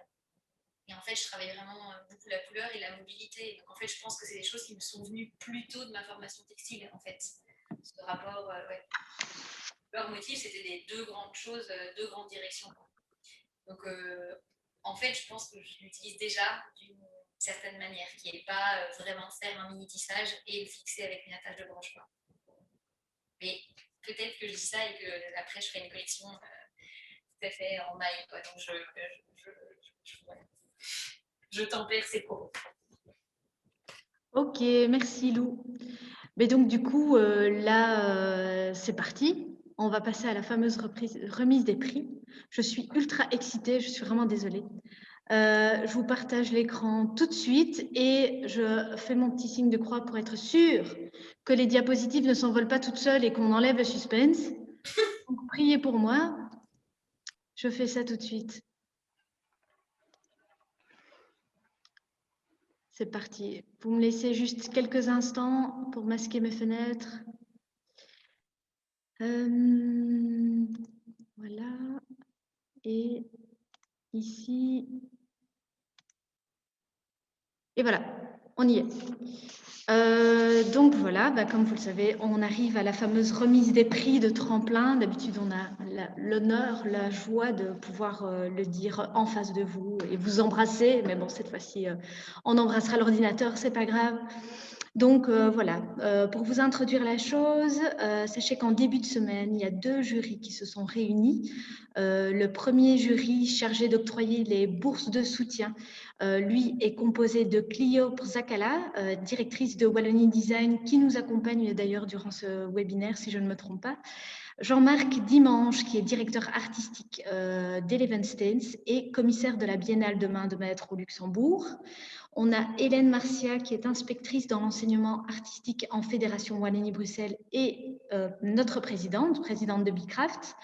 Olivier Roman, conseiller culturel et artistique de Tamat et professeur de stylisme à la Haute École Saint-Luc de Tournai et enfin aussi artiste.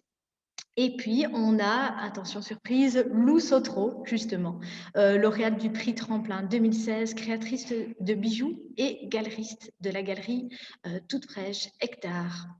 Et donc, ce premier jury a octroyé 5 prix dont nous allons vous dévoiler les lauréats. Et je laisse la parole à ma collègue Joanne. Donc, dès leur entrée dans l'exposition, les oreilles du jury ont été interpellées par un son captivant, étonnant et pourtant familier. Leur curiosité a été attisée par la découverte d'une œuvre en action qu'ils ont qualifiée de Miniland Art Indoor, un phénomène surnaturel salué par le prix du ministre-président de la Fédération Wallonie-Bruxelles d'une valeur de 2 500 €, octroyé à un jeune diplômé de l'École supérieure des arts de Mons, Arcarré, en images dans le milieu, Maxime Van Roy. Félicitations à Maxime qui est avec nous, je l'ai vu. Alors, le jury s'était également laissé envoûter par le souvenir de formes élémentaires appartenant à la mémoire collective, des pièces riches en émotions, réalisées selon une économie de moyens, un travail qu'il a qualifié d'archéologie design du futur, celui de Maria André, jeune diplômée de l'Académie des Beaux-Arts de Bruxelles en tapisserie, art textile et sculpture, à qui il a octroyé le prix du ministre de l'Enseignement supérieur d'une valeur de 2 500 €. Félicitations à toi, Maria. Maria, qui est là aussi, je pense. Oui, tout à fait. Ensuite, revenus à leurs esprits, ce sont 2 œuvres tournées vers l'avenir qui ont intéressé le jury. Pour le soutenir dans sa recherche et l'évolution d'un projet innovant, un objet en référence au passé, tourné vers le futur, une démarche poétique et écologique, un design tant esthétique que fonctionnel, les membres du jury octroient la bourse de la ministre de la Culture d'une valeur de 2 500 € à Lucas Lemaire, jeune diplômé en design industriel de l'École nationale supérieure des arts visuels de la Cambre.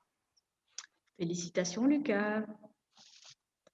Pour l'expérimentation et l'application graphique d'un processus innovant dans le cadre de la collaboration avec des artisans et entreprises wallonnes, le jury a décidé d'attribuer le prix du ministre-président du gouvernement wallon d'une valeur de 2 500 € à Thibaut Basse, jeune diplômé de l'École nationale supérieure des arts visuels, la Cambre, en design industriel.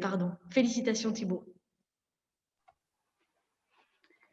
Le jury termine sa sélection dans un moment de légèreté, provoqué par le souvenir d'un patrimoine familier, la douceur des formes et des textures, des sentiments provoqués par une œuvre ambivalente, puisque confectionnée comme dangereuse et toxique par le choix des pigments de sa créatrice.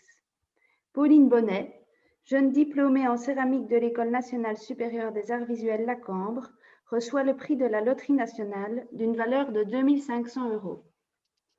Et là, surprise, conquis par la dualité de ce travail qui dégage à la fois douceur et mystérieuse toxicité, Jean-Marc Dimanche remet à Pauline un prix coup de cœur, le prix Eleven Stains, et l'invite pour une exposition de ses pièces dans ce centre d'art bruxellois dédié à la création contemporaine. Félicitations. Alors, le second jury est celui des partenaires chargés de désigner leur propre coup de cœur. Il est composé donc de Laure Capitani, coordinatrice de WebEDM, donc Wallonie-Bruxelles Design et Mode, Samira Gerbi, chargée de projet à la Maison du Design, Françoise Guérin et Émilie Paquet, conseillère chez Job in Design, et enfin David Marchal, responsable conservation au CID, Centre d'innovation et de design. Wallonie-Bruxelles Design Mode a décidé de soutenir un travail à haut potentiel, tant pour son storytelling que pour ses applications concrètes, en offrant un conseil personnalisé pour le développement de carrière à l'international. Thibaut Basse, diplômé en design industriel de l'École nationale supérieure des arts visuels La Cambre, les a convaincus par les déclinaisons de sa recherche formelle, mais aussi par sa démarche de confrontation de ses créations et de ses ambitions avec des professionnels. La Maison du Design propose une année d'accompagnement en gestion d'entreprise et hébergement au sein de leur incubateur à une créatrice dont l'univers poétique rencontre le savoir-faire de la bijouterie avec des créations originales à porter. Un projet qui pourrait intégrer le nouveau concept de la boutique Maison du Design. Il s'agit d'Amélie Gomet, jeune diplômée de l'Institut de la parure et de la bijouterie Jeanne Toussaint, en spécialité fonte injectée. Félicitations Amélie. Sous forme d'heures de consultance avec des experts, Job in Design propose un accompagnement individuel au lancement de la carrière et du projet d'une lauréate qui a trouvé l'équilibre entre esthétique et approche commerciale pour un projet abouti. Tout en conservant les codes bien connus des chapeaux, Chloé Henry, diplômée de l'École nationale supérieure des arts visuels La Cambre en accessoires, modernise leur processus de fabrication. Cette année, le CID est ravi de récompenser une démarche réellement ancrée dans le travail du designer, à savoir apporter une réponse précise à un besoin ou un manque. En valorisant ce travail, le CID souligne l'intelligence du raisonnement et de l'approche fondamentalement novatrice du créateur, mais surtout l'humanisme qui se dégage d'une telle recherche. En effet, l'analyse des difficultés rencontrées par le handicap en prison a conduit l'artiste à une proposition réaliste et concrète, mais également humble et emplie d'empathie pour une population doublement exclue. Le prix du CID adressé à Corentin Hubin, jeune diplômé de l'École supérieure des arts Saint-Luc de Liège en design industriel, consiste en une visibilité durant leur programmation d'été sur le site du Grand Tournu. Eh bien, ne me reste plus qu'à vous souhaiter, enfin évidemment à vous dire félicitations et félicitations à tous les exposants, tous ceux qui se sont inscrits, tous ces jeunes diplômés et tous ces jeunes artistes qui sont en passe d'arriver les années prochaines à tremplin. En tout cas, déjà, on a hâte, on est vraiment fiers de pouvoir avoir maintenu cette exposition malgré le Covid. Quoique peut-être un peu dans le regret de ne pas pouvoir vous embrasser justement et vous féliciter de vive voix par rapport au prix que vous avez tous gagné.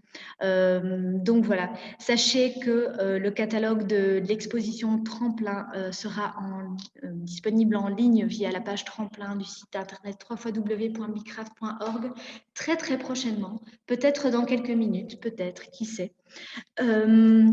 Aussi, pour vous rappeler que l'exposition, pour ceux qui n'exposent pas à Tremplin, l'exposition dure jusqu'au 7 mars. N'oubliez pas, il reste encore 2 dates pour des workshops. Le 24 février pour le workshop du calendrier éditorial animé par Looping Press en collaboration avec Job in Design et un second workshop sur le site internet animé par Nicolas Sacré de Stratétique et qui aura lieu donc du coup le 25 de nouveau en collaboration avec Job in Design. Donc les places sont vraiment comptées, n'hésitez surtout pas à vous y inscrire dès maintenant via la page www.bicraft.org. Je regarde vite fait si je n'oublie rien.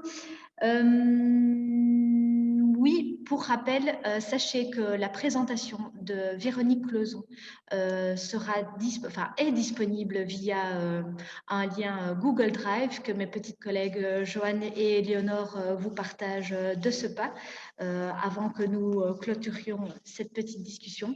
Voilà, j'espère vraiment n'avoir rien oublié. J'espère également que vous avez passé un très bon moment et en tout cas pour les lauréats aussi que vous allez bien fêter ça. Nous, de notre côté, on se réjouit vraiment très très fort de vous revoir ici à la galerie et on se réjouit aussi peut-être, qui sait, de vous voir au Musée Horta jusqu'au 18 avril pour l'exposition L'invitation de Victor H, où, je le rappelle, Lou Sautreau notamment expose en compagnie de 9 autres artistes membres de Bicraft. Donc voilà, ne me reste plus qu'à vous dire au revoir et merci beaucoup d'être resté jusqu'ici. Et voilà, à bientôt dans ce cas.